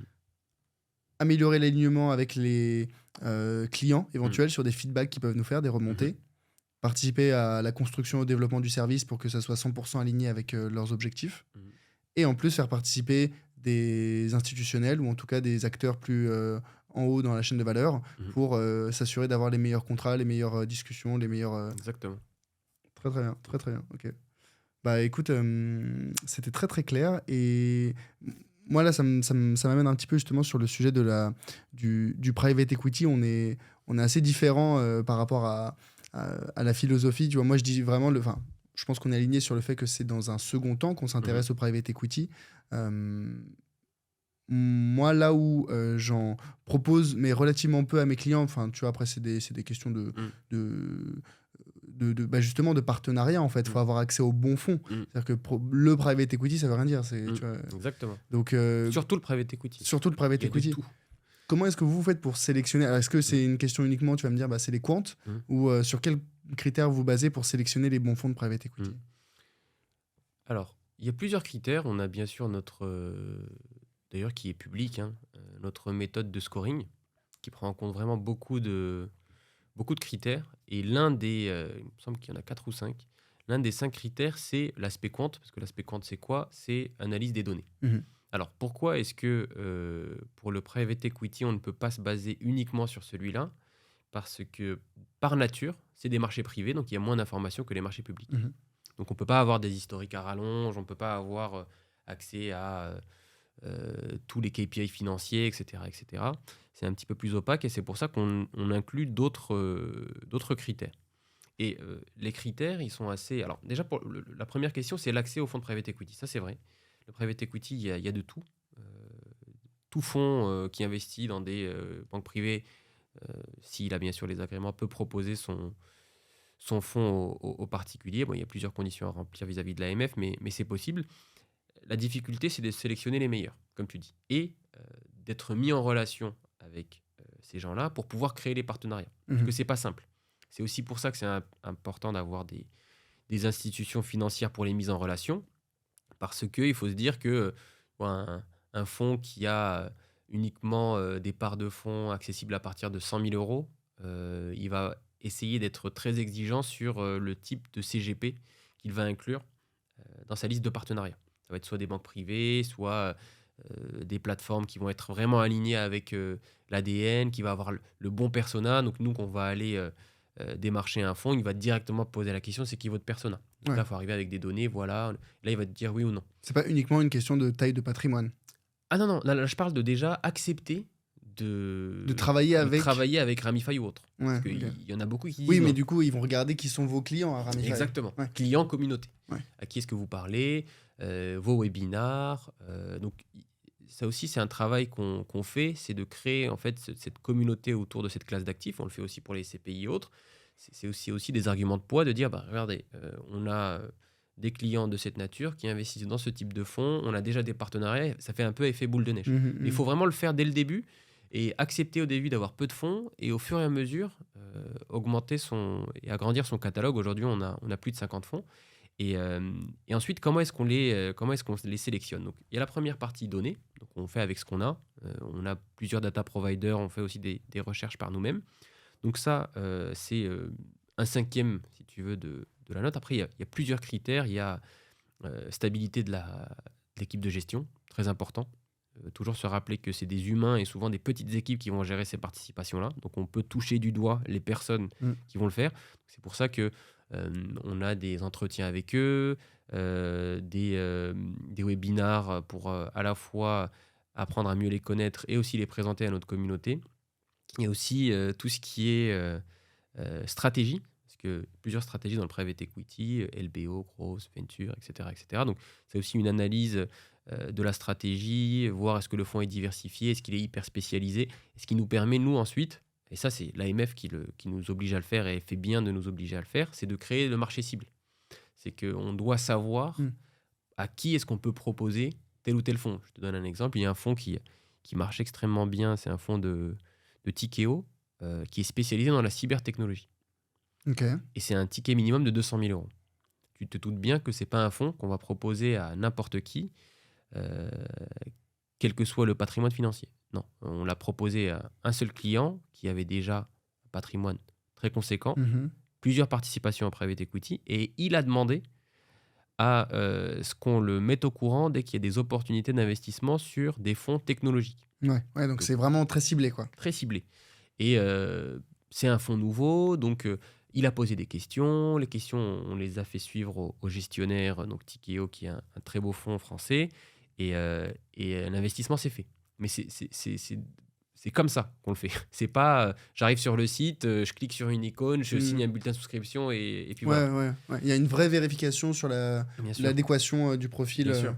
Mais est-ce que, alors, tu me disais 200 000 euros, c'est pas possible pour vous de dire à Tikeo ou au fond, peu importe, on va pas vous trouver un client qui va mettre 200 000, mais on va vous trouver 20 clients qui mettent 10 000.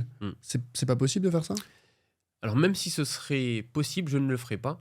Parce que ces tickets d'entrée, c'est aussi un garde-fou par rapport à ce que tu disais au début.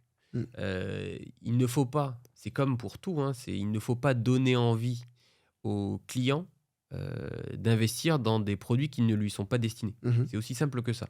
Donc, ça a aussi un effet... tri, quoi. Et pas dans le mauvais sens du terme. Non, mais présélection, mais c'est ça. Pour la pertinence. C'est ça. Si quelqu'un a les moyens de mettre 200 000 euros dans un fonds, qui plus est un fonds hyper spécialisé dans la cybertechnologie, il faut mettre des tickets d'entrée élevés parce qu'il y a un réel risque de perte en capital et il ne faut pas que ce capital-là, ce soit le patrimoine complet d'une personne qui s'approche de la retraite.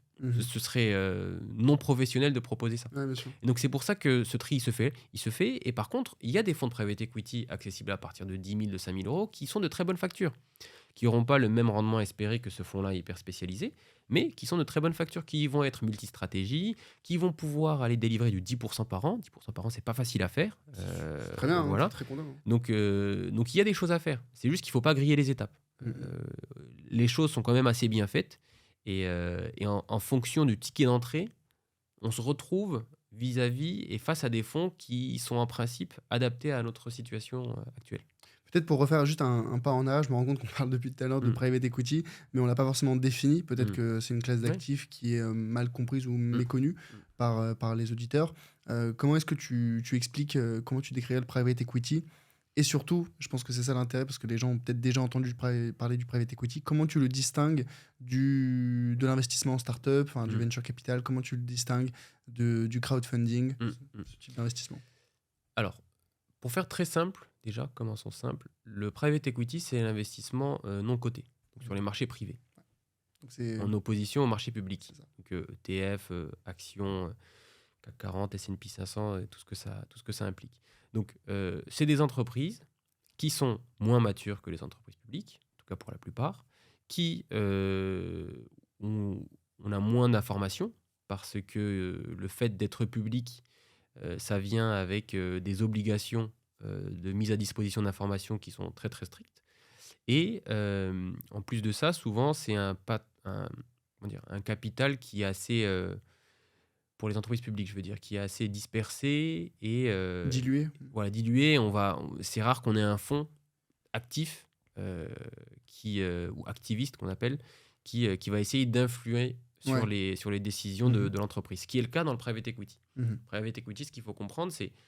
donc là, je parle du private equity en général, parce qu'il y a le private private equity en général, et ensuite le private equity à destination des particuliers, même s'il y a beaucoup d'overlap. Le private equity, c'est des fonds qui vont aller racheter soit des parts de sociétés, soit des sociétés Non coté. non cotées, parce qu'ils y voient du potentiel, et ensuite, dans l'optique de les revendre, la plupart du temps. 99% du temps, c'est ça. Au bout de combien de temps? Ça dépend. Le plus classique, c'est une durée d'investissement de 10 ans. Mhm. Donc, on va avoir une première durée qui est on va appeler la phase de levée de fonds. On va aller chercher des fonds. Et c'est aussi une phase où on investit. Donc, le fonds va aller chercher des fonds auprès d'investisseurs, les investir dans des entreprises.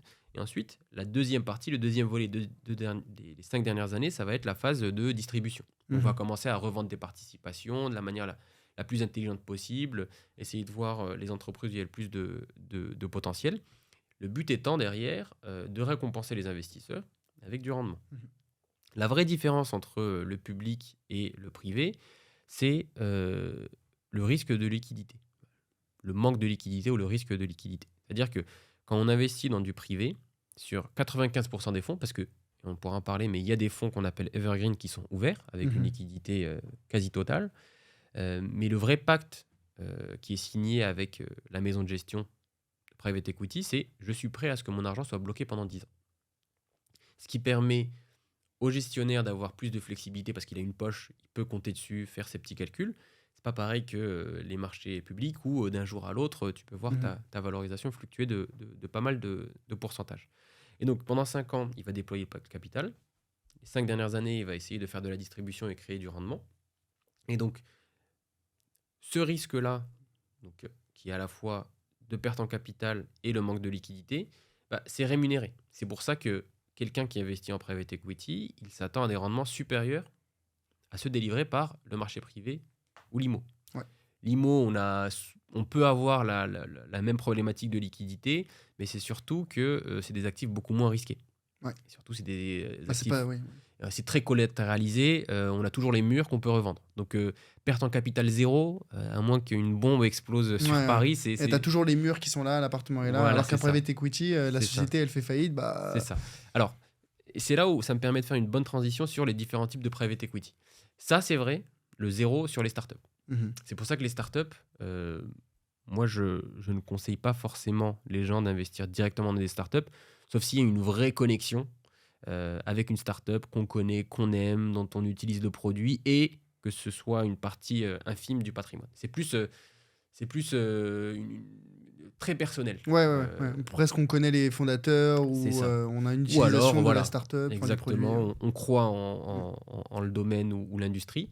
Et donc c'est pour ça que le venture capital, c'est vraiment une sous-classe d'actifs qui est réservé pour moi aux professionnels. Donc, venture capital, c'est l'investissement en startup. En startup. Donc ça, on le propose, mais on le propose uniquement pour certains types d'investisseurs. C'est souvent des entrepreneurs qui soit connaissent le fonds, etc., etc. Mais on ne va pas le proposer à quelqu'un qui a 100 000 ou 200 000 euros à investir. Donc ça, moi, je l'exclus. Et ensuite, on a plusieurs types de stratégies qui vont viser des entreprises de plus en plus grosses. Donc, LBO, on ne va pas rentrer dans les détails, mais en tout cas, plus l'entreprise est grosse, et moins le risque de perte en capital est élevé. Comme tu dis, une entreprise qui a des usines, mais il y a des murs. Donc, c'est pas pareil qu'une startup software avec 5 personnes où le jour où elle ne travaille plus, il n'y a plus d'actifs. Le seul actif, c'était les gens qui y travaillaient. Donc, ce qui joue, c'est les actifs que détiennent l'entreprise. Bien sûr. Et donc, en fonction du fonds qu'on choisit, on peut prendre plus ou moins de risques. Mais encore une fois, dualité rendement-risque, plus le risque est élevé, plutôt moins le risque est élevé parce qu'il y a de collatéral, moins il y a des chances que ça se casse la gueule, moins le potentiel de le rendement attendu énorme. est élevé. Voilà, c'est ça. Donc c'est exactement la même logique. Donc il faut poser ces questions-là à son conseiller. De toute façon, vous allez le voir, il y a plusieurs fonds avec plusieurs rendements espérés différents. Et donc c'est pareil que choisir un risque sur un portefeuille action-obligation. Là, on va mettre le curseur en fonction de ce qu'on a déjà. Si on est full immobilier, zéro risque, alors on peut peut-être prendre un petit peu plus de risque. Si on a déjà pas mal d'actions, on va baisser le risque sur le private equity. Et il y a même des fonds, donc là c'est les fonds les moins risqués, qu'on va appeler evergreen. C'est des fonds de private equity qui n'ont pas de contraintes de liquidité, enfin des contraintes faibles. C'est-à-dire qu'on a un fonds qui marche très très bien, qui peut servir du 6-7%, en tout cas historiquement, et qui a une liquidité trimestrielle. Tous les 3 mois, on peut sortir son argent. Voilà. C'est énorme ça. C'est super intéressant. Et en plus de ça, ça c'est aussi un effet qui se coule du private equity que les gens connaissent peu, c'est qu'il y a beaucoup de fonds, même une bonne majorité, qui se comportent fiscalement comme un PEA. Au bout de 5 ans, on paye que les charges sociales, donc 17,2%. Alors qu'habituellement, ils sont quoi, logés dans un compte titre? 30%, ouais. Ouais, à la flat tax. Exactement. Donc il y a cet effet-là qui peut être intéressant. Et donc, Parce que c'est des startups ou des entreprises françaises, parce européennes. que, voilà, c'est parce que des entreprises françaises et européennes et parce que c'est un peu comme le PEA. Hein. Le PEA, c'est on essaye de soutenir l'économie française Ouais. / européenne. Là, c'est encore plus l'économie réelle parce que c'est des marchés privés, donc en principe des entreprises plus petites, plus proches du terrain. Et donc c'est comme ça qu'il faut le voir, ce private equity-là. C'est un spectre de fonds qui peut aller du plus safe au moins safe. Le moins safe étant cyber technologie à 200K. Et Oui, mais avec un fonds comme ça, c'est quoi les attentes de rendement? les attentes de rendement, elles sont énormes, 25% par an. Ok. Donc on parle plus de la même chose, Ouais, 25-30% par an. Ouais.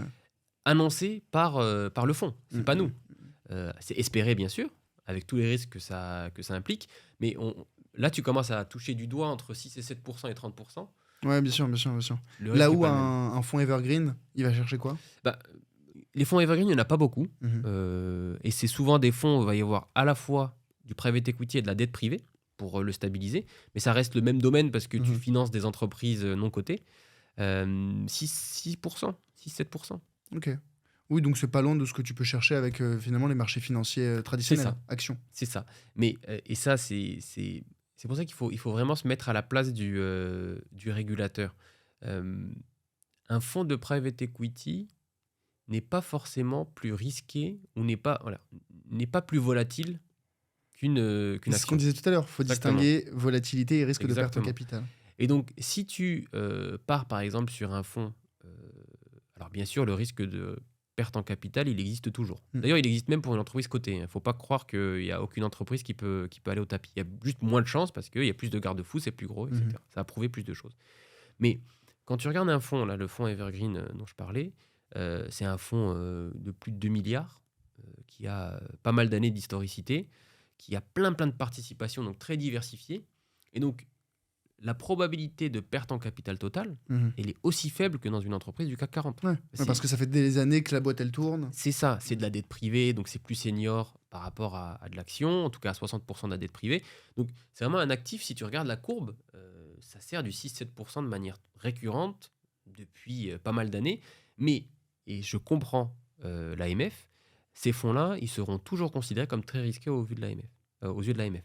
Pourquoi ? Parce qu'il y a à la fois le risque inhérent et il y a aussi le risque de mal vendre. C'est-à-dire que l'AMF a tout intérêt à dire c'est des actifs risqués, ne serait-ce que pour que les conseillers fassent l'effort de bien expliquer comment marche cette classe d'actifs, expliquer que c'est compliqué. Si on met aucun garde-fou, les conseillers, ils essayent de vendre ça en disant c'est du 30%, tu vas voir, crois-moi. Et ça, ils veulent éviter. Donc, c'est pour ça qu'il y a des garde-fous et c'est bien qu'il y ait des garde-fous. Bien sûr. Après, je ne sais pas si tu as vu aussi la semaine dernière, Macron parlait de la place du private equity dans l'épargne. Ouais. Et au fur et à mesure qu'on va avancer, le private equity, je pense, va prendre de plus en plus d'importance dans les portefeuilles des gens. À la fois parce que y a une telle diversité de fonds aujourd'hui qu'on peut faire du private equity sans non plus prendre des risques inconsidérés, même des fois moins que le marché action pur, et aussi parce que c'est l'un des meilleurs moyens de financer l'économie française et européenne. Plus les gens se sentent investis et qu'on donne une facilité aux fonds de private equity de lever de l'argent, on leur ouvre les particuliers, plus ils peuvent investir aussi dans la... C'est vrai que ça, c'est un gros sujet. On a un peu une décorrélation, je trouve, notamment depuis le Covid, où il y a eu une nouvelle vague d'investisseurs qui se sont dit waouh, les marchés financiers, waouh, les cryptos, surtout à l'époque. Mais finalement, on a une certaine décorrélation entre l'argent qu'on investit et son impact réel sur l'économie. C'est un petit peu dommage parce que c'est vrai qu'initialement, les marchés financiers, c'est fait pour quoi ? C'est fait pour financer l'économie. Alors certes, derrière, les investisseurs, ils attendent un rendement, mais c'est plutôt le propre du marché primaire. Le marché primaire, c'est les entreprises qui émettent des actions et des obligations, et quand tu achètes ces actions et ces obligations, l'argent va directement à l'entreprise, donc ça finance son activité. C'est un petit peu dommage qu'on ait cette décorrélation entre... tu vois, moi, je vois tellement d'investisseurs qui, entre guillemets, ne regardent presque pas l'entreprise dans laquelle ils investissent. J'avoue que c'est un petit peu le propre de la gestion passive. C'est ce que j'allais te dire. C'est un petit peu mon école, donc là-dessus, Ouais. je plaide coupable. Mais pour toutes les questions de simplicité, de facilité et d'objectif. Mais c'est vrai que cette recorrélation de l'investissement dans les entreprises françaises, tant mieux, quoi. Et surtout si derrière, on a on va dire, une maîtrise du risque. Mais c'est ça, toi, tu me disais, donc, pour toi, il va y avoir une démocratisation, un accès facilité à l'investissement et ça va prendre au private equity et ça va prendre une part plus importante dans les portefeuilles.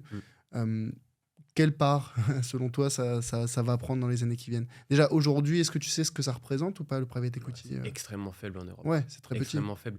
Il y a une stat, mais c'est parce que c'est encore assez jeune, donc il n'y a pas assez de statistiques sur tous les contrats, etc. Déjà, empiriquement, je peux te dire que tous les assureurs essayent de mettre en place Mm. private equity dans leurs contrats, parce que ça va devenir un élément différenciant. Pardon. Ensuite, ce qui est sûr, c'est que l'Europe et même les familles riches européennes et les fonds de pension, parce que pourquoi est-ce que je prends ces exemples-là? Vu que c'est les plus riches et censés être les plus sophistiqués, ou alors ils ont des conseillers ou des gérants privés, mais c'est souvent à ces gens-là qu'on propose des nouveaux produits venus d'Amérique, pour simplifier. Un nouveau fonds, on va commencer à tâter le terrain en proposant à des fonds de pension européens ou alors à des familles très très riches, parce qu'on sait que c'est des gens qui sont assez loin dans la Ouais. création du portefeuille et donc ils sont friands de nouveaux produits. On ne va pas le proposer à n'importe qui ou quelqu'un de trop jeune. Aux États-Unis, les familles américaines les plus riches et les fonds de pension, ils sont équipés à hauteur de 20-30%. En Europe, ça doit être 1 ou 2%. Et ça commence à changer parce que les gens se rendent compte que c'est pas si risqué que ça, historiquement, comparativement au rendement. Il y a toujours un risque, bien sûr. Et donc, ça commence à pénétrer petit à petit. Combien de temps est-ce que ça va prendre? C'est difficile à dire. Ça dépend aussi de ce que l'État est prêt à faire pour que ça prenne de l'ampleur. Moi, je le ressens, par exemple, la BPI qui va proposer aux particuliers la deuxième version de son fonds. Mhm. La BPI, c'est un acteur qui a quand même contribué grandement, à la fois pendant le Covid et avant le Covid, à cet environnement. Pas uniquement start-up, hein, les gens ne s'en rendent pas compte, mais la BPI, son travail, c'est surtout les PME. Start-up, c'est une petite activité, c'est juste que c'est ce qui est le plus médiatisé. Mais je peux vous dire que les gens à la BPI, ils passent plus de temps avec des PME ou des usines qui ont besoin de financement ou de prêts inno que les startups. Et donc le fait que l'État pousse, qu'il y ait de plus en plus de fonds avec des tickets de plus en plus faibles, tickets minimum de plus en plus faibles, va faire que par la force des choses, les gens vont adopter petit à petit cette classe d'actifs. Et par rapport à ta dernière question, combien nous, en tout cas chez Ramify, ce qu'on pousse, c'est déjà, nous, on considère que pour pouvoir avoir accès à un fonds de private equity de bonne qualité, parce qu'encore une fois, dans le private equity, ça c'est, je suis sûr que tu as des auditeurs avertis qui vont faire la remarque, il y a deux types de fonds. Il y a les fonds fiscaux et les fonds de performance. Là, je parle uniquement des fonds de performance. Un fonds fiscal, c'est un fonds qui va te permettre d'avoir accès à une réduction d'impôt à hauteur de entre 22 et 25% du montant investi. Donc ça peut être assez conséquent. J'investis 10 000 euros. Bon, il y a un cap, mais j'investis 10 000 euros, j'ai 2 500 euros d'impôts à payer en moins sur l'année. Mais ce n'est pas les fonds qui délivrent le plus de performance. Parce qu'une grande partie de la performance, déjà 25%, est assurée par l'État. Donc c'est pas là où on va aller chercher les 10%, les 25%, etc. Donc si je me concentre sur les fonds de performance, à partir de 5 000 euros, on peut avoir un fonds de bonne qualité. Et sachant qu'il ne faut pas que ça dépasse 20%, on va dire, pour les plus téméraires, 30% d'un portefeuille, tu fais le calcul, il faut déjà avoir 40-50 000 euros pour pouvoir se poser la question.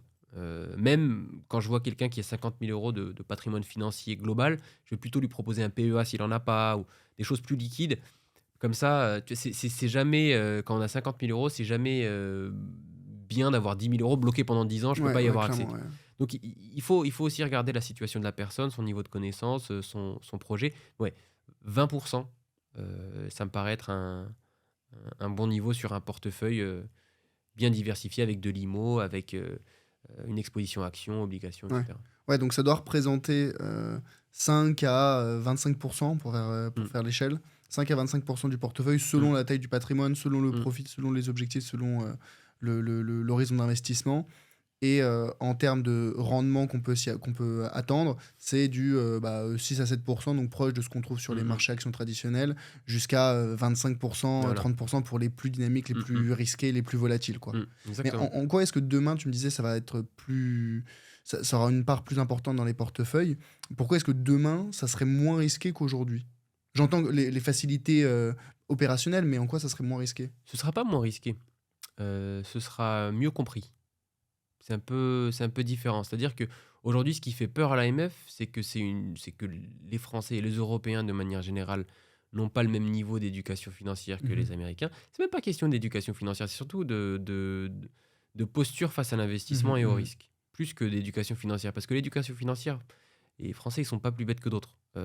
Ils vont comprendre. S'ils regardent, ils prennent un peu de temps pour comprendre comment est-ce que ça marche, les produits, ils vont comprendre. Mais c'est plus le fait on a un petit peu l'impression que c'est des choses qui sont réservées à certaines personnes, le private equity, que optimiser fiscalement, c'est pas forcément bien vu, alors que c'est l'État qui met à disposition des produits pour aider les gens à mieux épargner. Donc c'est plus un shift dans les mentalités, je pense, Mhm. qui va faire que naturellement, les gens ils vont se dire, OK, bah, il y a cette nouvelle classe d'actifs de disponible, elle peut être complémentaire, elle peut me servir du bon rendement. Il y a de plus en plus de fonds, ça c'est vrai. Il y a une vraie diversité où là on peut faire des choix, on peut interagir avec le client. Il y a quelques années, j'aurais pas dit la même chose. Il y a quelques années, il y avait deux trois fonds et c'est tout. Là aujourd'hui, on a de plus en plus des gens qui font des choses de plus en plus innovantes et surtout qui dit plus d'offres, dit plus de compétition, donc moins de frais. Ouais.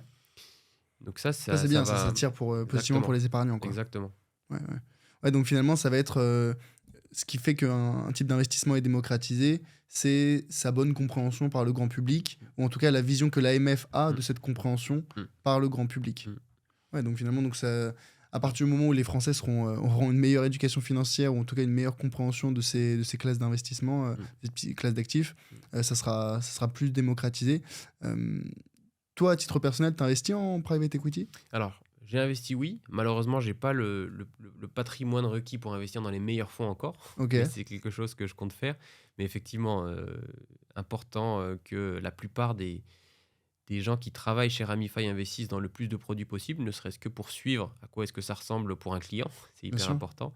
Et aussi à titre perso, parce qu'il y a des fonds auxquels je crois et donc je connais encore mieux les gérants. Et donc oui, c'est quelque chose qui fait partie de mon portefeuille. Après, je ne conseillerais pas du private equity à quelqu'un qui a le même niveau de patrimoine que moi, mais qui ne fait pas partie de l'industrie. Ok, parce que tu as on va dire, tu penses avoir une connaissance, une compétence Oui. qui fait que tu prends des choix plus éclairés qu'un particulier sans insight. Premièrement et deuxièmement, c'est parce que je considère que mon éducation financière s'est fait un petit peu plus vite que les autres, juste parce que c'est quelque chose que j'aime et j'ai travaillé dans le domaine, j'ai interagi avec des gestionnaires d'actifs. Et donc, même d'un point de vue conseil, parce que, encore une fois, euh, la gestion de patrimoine, je, je le compare un petit peu à bien choisir son médecin. Mhm, Quand tu choisis ton médecin, tu le choisis pour le long terme, mhm. de moins en moins avec Doctolib, mais en tout cas, ce que font. Médecin de famille. Voilà, c'est ça. Et c'est très important parce que il te connaît. Il y a pas besoin. C'est exactement pareil. Il n'y a pas besoin de faire le KYC à chaque fois.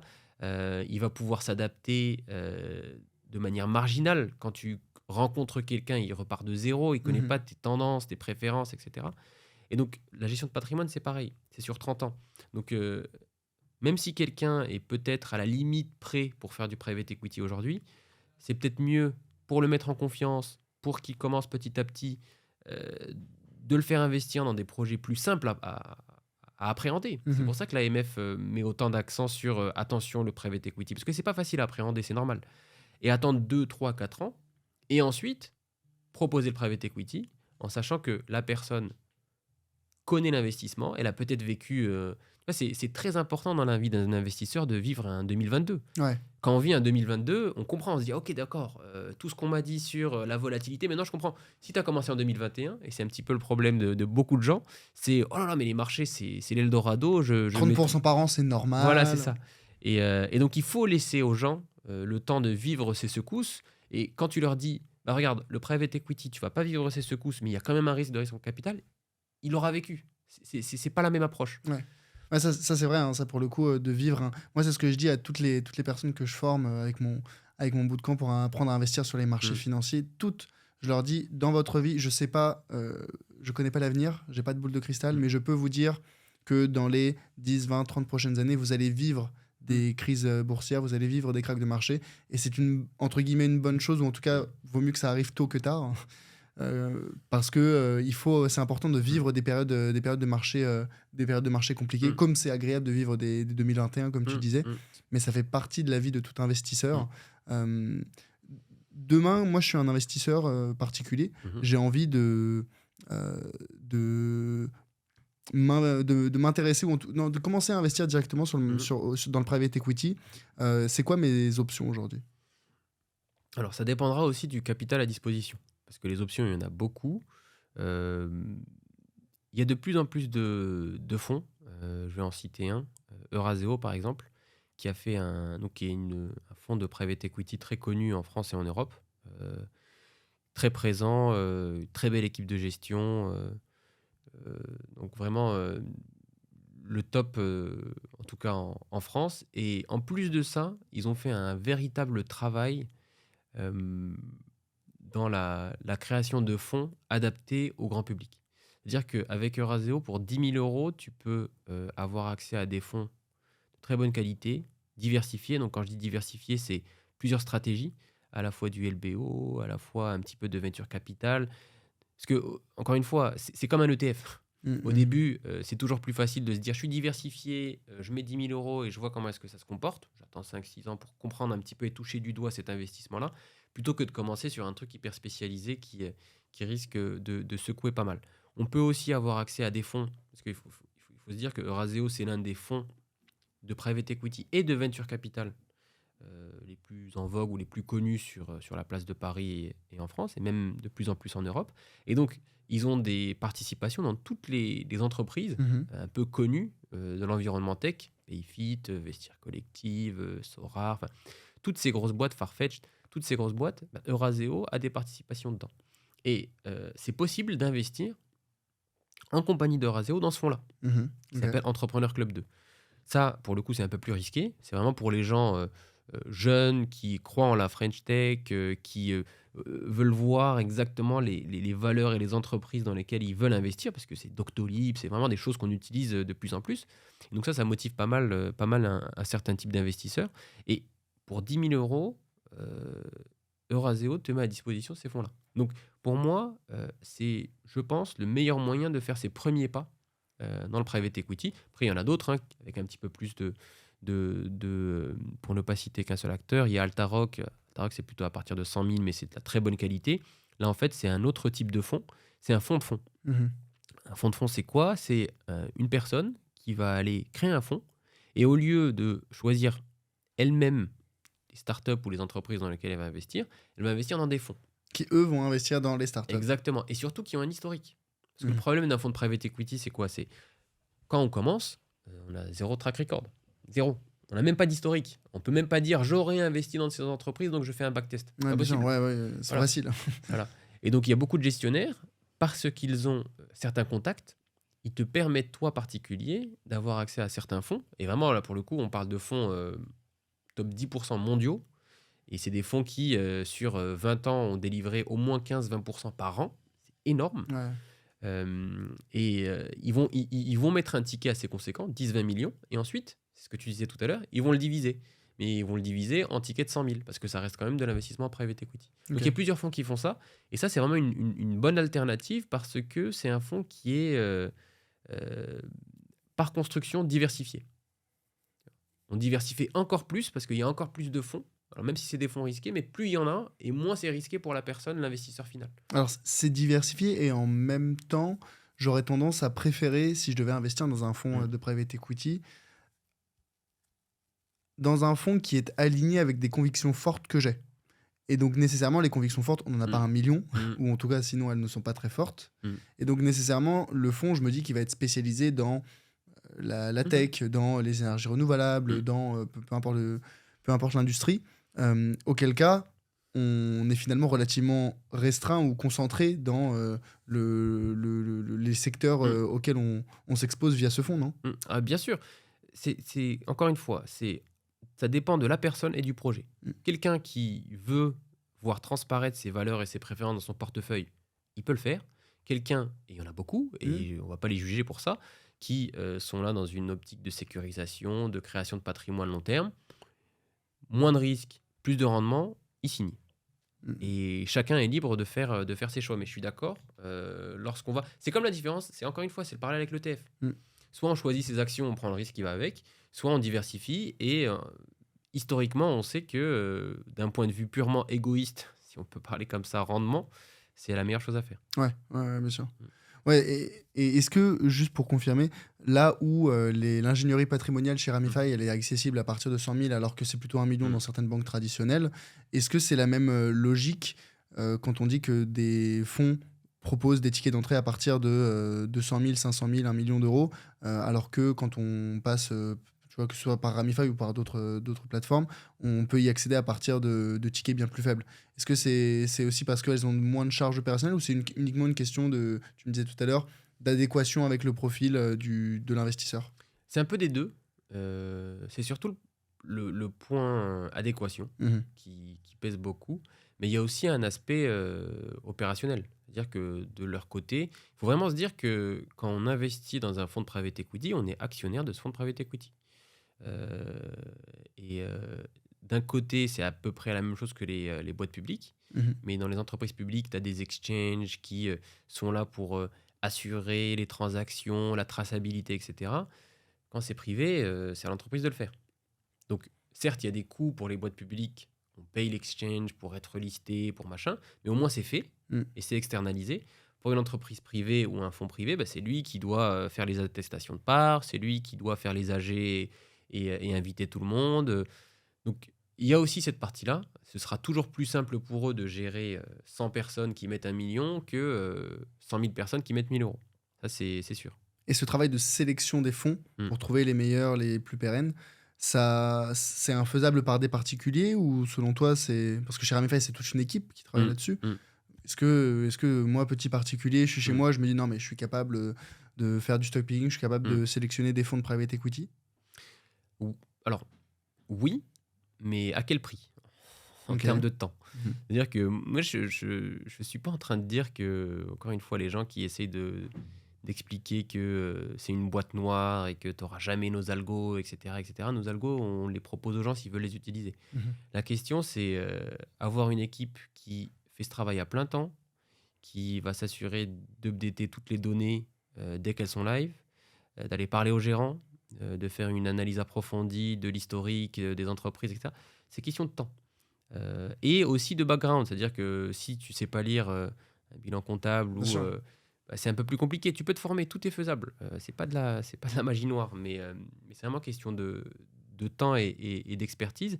Et donc, pour répondre directement à ta question, oui, mais il y a aussi un effet de proximité aux maisons de gestion. Mhm. C'est-à-dire que si tu essayes, parce qu'il faut se dire que ces fonds-là, même si tu, et ça nous arrive, hein, même si tu essayes de les solliciter en direct, ils vont, si tu as de la chance, ils vont te rediriger vers un CGP qu'ils aiment bien. Sinon, ils vont pas te répondre. Parce qu'ils ne sont pas câblés pour ça. Ils ne font pas de distribution. Leur modèle fait qu'ils veulent être distribués par d'autres. C'est comme tout, hein, c'est comme sur les grandes surfaces et certaines marques. Mais donc, passer par Ramify, ça te permet, un, d'avoir accès à plus d'informations, deux, des compléments d'informations si besoin, et de gagner du temps, à condition bien sûr de faire confiance à son conseiller, parce qu'il y a 60 fonds, et au début, le conseiller qui a l'habitude, au lieu de te parler de 60 fonds, il va te parler de 5 fonds. Ouais, Qui comprend un petit peu ta situation, les tickets d'entrée, ce qu'on est en train de faire là pendant 2 heures. ouais, donc finalement, tu économises ce temps d'analyse C'est ça. et c'est potentiellement et même probablement mieux fait parce que c'est fait par des gens dont c'est le métier et qui vont passer beaucoup plus de temps que toi, tu n'aurais passé à faire cette analyse. C'est ça.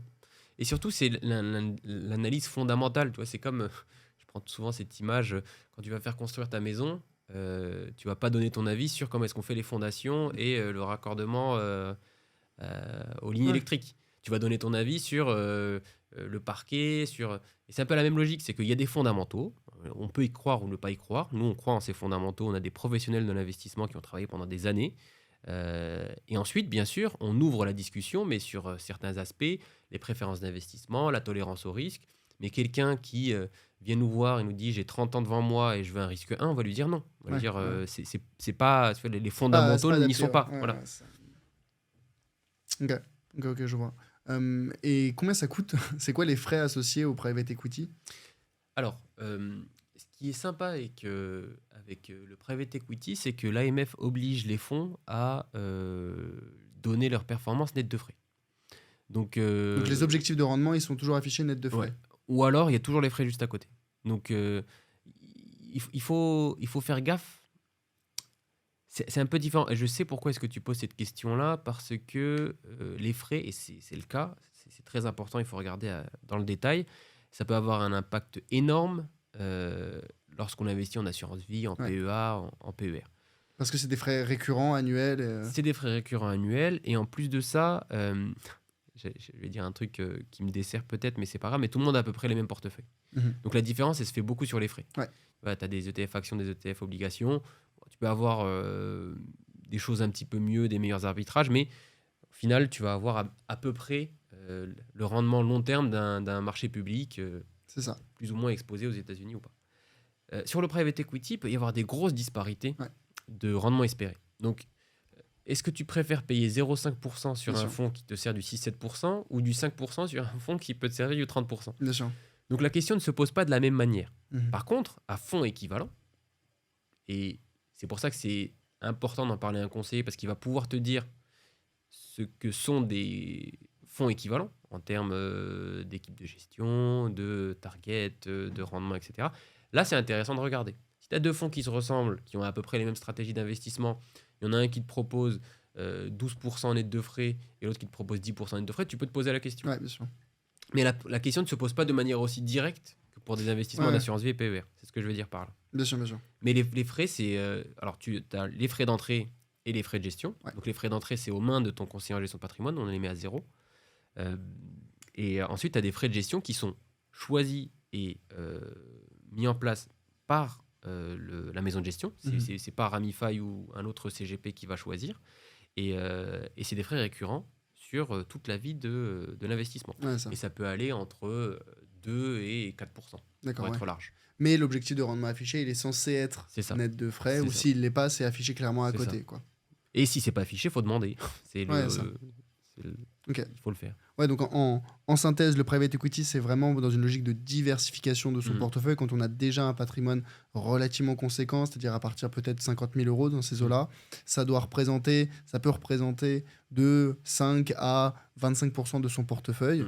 Les objectifs de rendement, ça va de 6-7%, donc ce qu'on trouve sur le marché action traditionnel, à du 25-30% pour les portefeuilles les plus spécialisés, dynamiques, mais aussi risqués et peu liquides. Finalement, c'est cette prime de risque, cette prime de risque pour la liquidité, pour le manque de liquidité, c'est de là d'où vient le rendement potentiel. Et pour s'y intéresser, on a les fonds directement, ou bien on a Ramify. Et après, éventuellement, on peut aussi s'intéresser peut-être à son banquier ou à des conseillers en gestion de patrimoine, mais c'est pas forcément les meilleurs deals. Ok, écoute, ça me paraît plutôt clair. Samy, c'était une très très belle discussion qu'on a eue ensemble. C'était très très enrichissant. Beaucoup d'insights. Je trouve que c'est une très belle boîte, Ramify, pour le coup. Merci. Vous faites des très très belles choses avec Olivier et avec toutes les équipes. Donc, je pense qu'il y a encore beaucoup de choses à raconter. Peut-être pour le mot de la fin, pour terminer, moi ce que je voudrais te demander, c'est déjà, pour celles et ceux qui voudraient soit te poser des questions, soit contacter Ramify, comment est-ce qu'ils peuvent le faire? Alors c'est très simple. Sur le site, il y a plusieurs moyens de nous contacter. Le moyen le plus simple, c'est le chat. On essaie d'être hyper réactif. Toutes les questions sont à poser. Sinon, par mail, pas très compliqué de trouver nos mails, que ce soit sur LinkedIn ou même sur la plateforme. Ça marche très bien. Ou alors, encore mieux, prendre rendez-vous. Parce qu'on a conscience qu'on est une entreprise jeune. Et donc que les gens ont besoin d'interagir avec les gens derrière. Et on considère ça normal. Donc la prise de rendez-vous est très très simple. Et vu qu'on est à peu près 3-4 à prendre les appels, vous avez une chance sur 3-4 de tomber sur moi ou sur Olivier. Et même demander à nous parler spécifiquement, il y aura aucun souci, c'est avec plaisir. Donc oui, c'est important l'aspect accessibilité. Encore une fois, on a parlé du facteur confiance et donc on essaye de se rendre le plus accessible possible. Bah écoute, c'est top. Je pense que c'est ce qui manque aujourd'hui. Enfin, c'est ce qui manque. Oui, c'est ce qui manque aux institutions plus traditionnelles, ou en tout cas le côté impersonnel. Et puis même, tu peux avoir un conseiller qui t'est dédié. S'il change tous les 2 mois, ça n'a pas grand intérêt. Donc, je vous rejoins là-dessus. Peut-être pour terminer, moi je demande toujours à mes invités en fin d'épisode, Samy, est-ce que tu as une suggestion pour un futur invité sur le podcast? Ouh, j'étais pas au courant. Dans le domaine des finances perso. Finance perso, investissement. Ouais. C'est un ami, ça pourrait être intéressant de l'avoir, qui a un parcours très particulier, qui s'appelle Samy aussi d'ailleurs. C'est pas une blague. Alors lui, il a un background d'ingénieur physicien. Il a travaillé en VC, dans le domaine des énergies renouvelables, donc il connaît très très bien ce monde. Si c'est des choses qui t'intéressent, Pas mal, ouais. investir dans des entreprises vertes, entre guillemets. Et en plus de ça, c'est quelqu'un qui, tu sais, il fait partie de la première cohorte de Bitcoin Believers, Ok. 2011-2012. Donc il connaît sur le bout des doigts. En L'univers, 2016-2017, ouais. il se moquait déjà des gens qui commençaient, alors qu'aujourd'hui, les gens qui ont commencé en 2016, on les considère comme les précurseurs. Bah ouais. Et maintenant, il travaille dans une entreprise parce qu'en fait, ce qui est intéressant dans son profil, c'est qu'il a la double casquette investissement. Donc, il sait ce que c'est qu'un deal financier, très câblé business, mais aussi une connaissance profonde du monde des cryptos depuis très longtemps.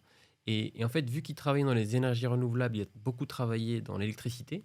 Et maintenant, ce qu'il fait, c'est qu'il travaille dans une entreprise de minage de Bitcoin. Ouais, j'étais sûr que ça allait tomber là-dedans. Et lui, il s'occupe des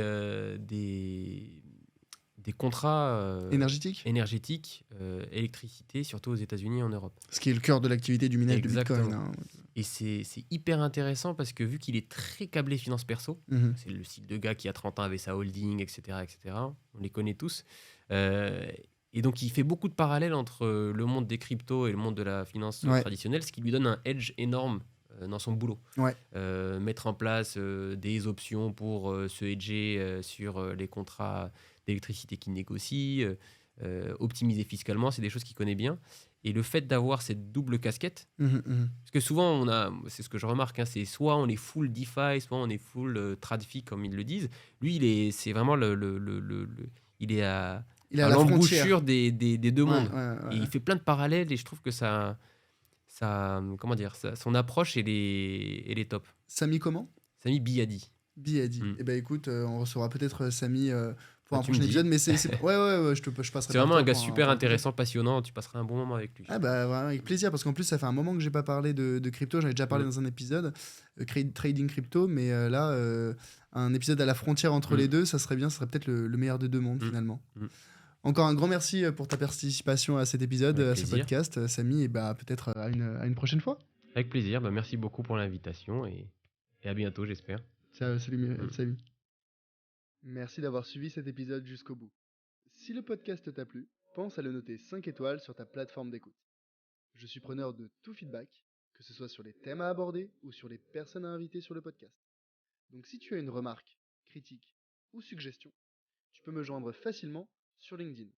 C'est Charles Elias Farah, Charles-Elias ELIAS, Farah Farah. À bientôt.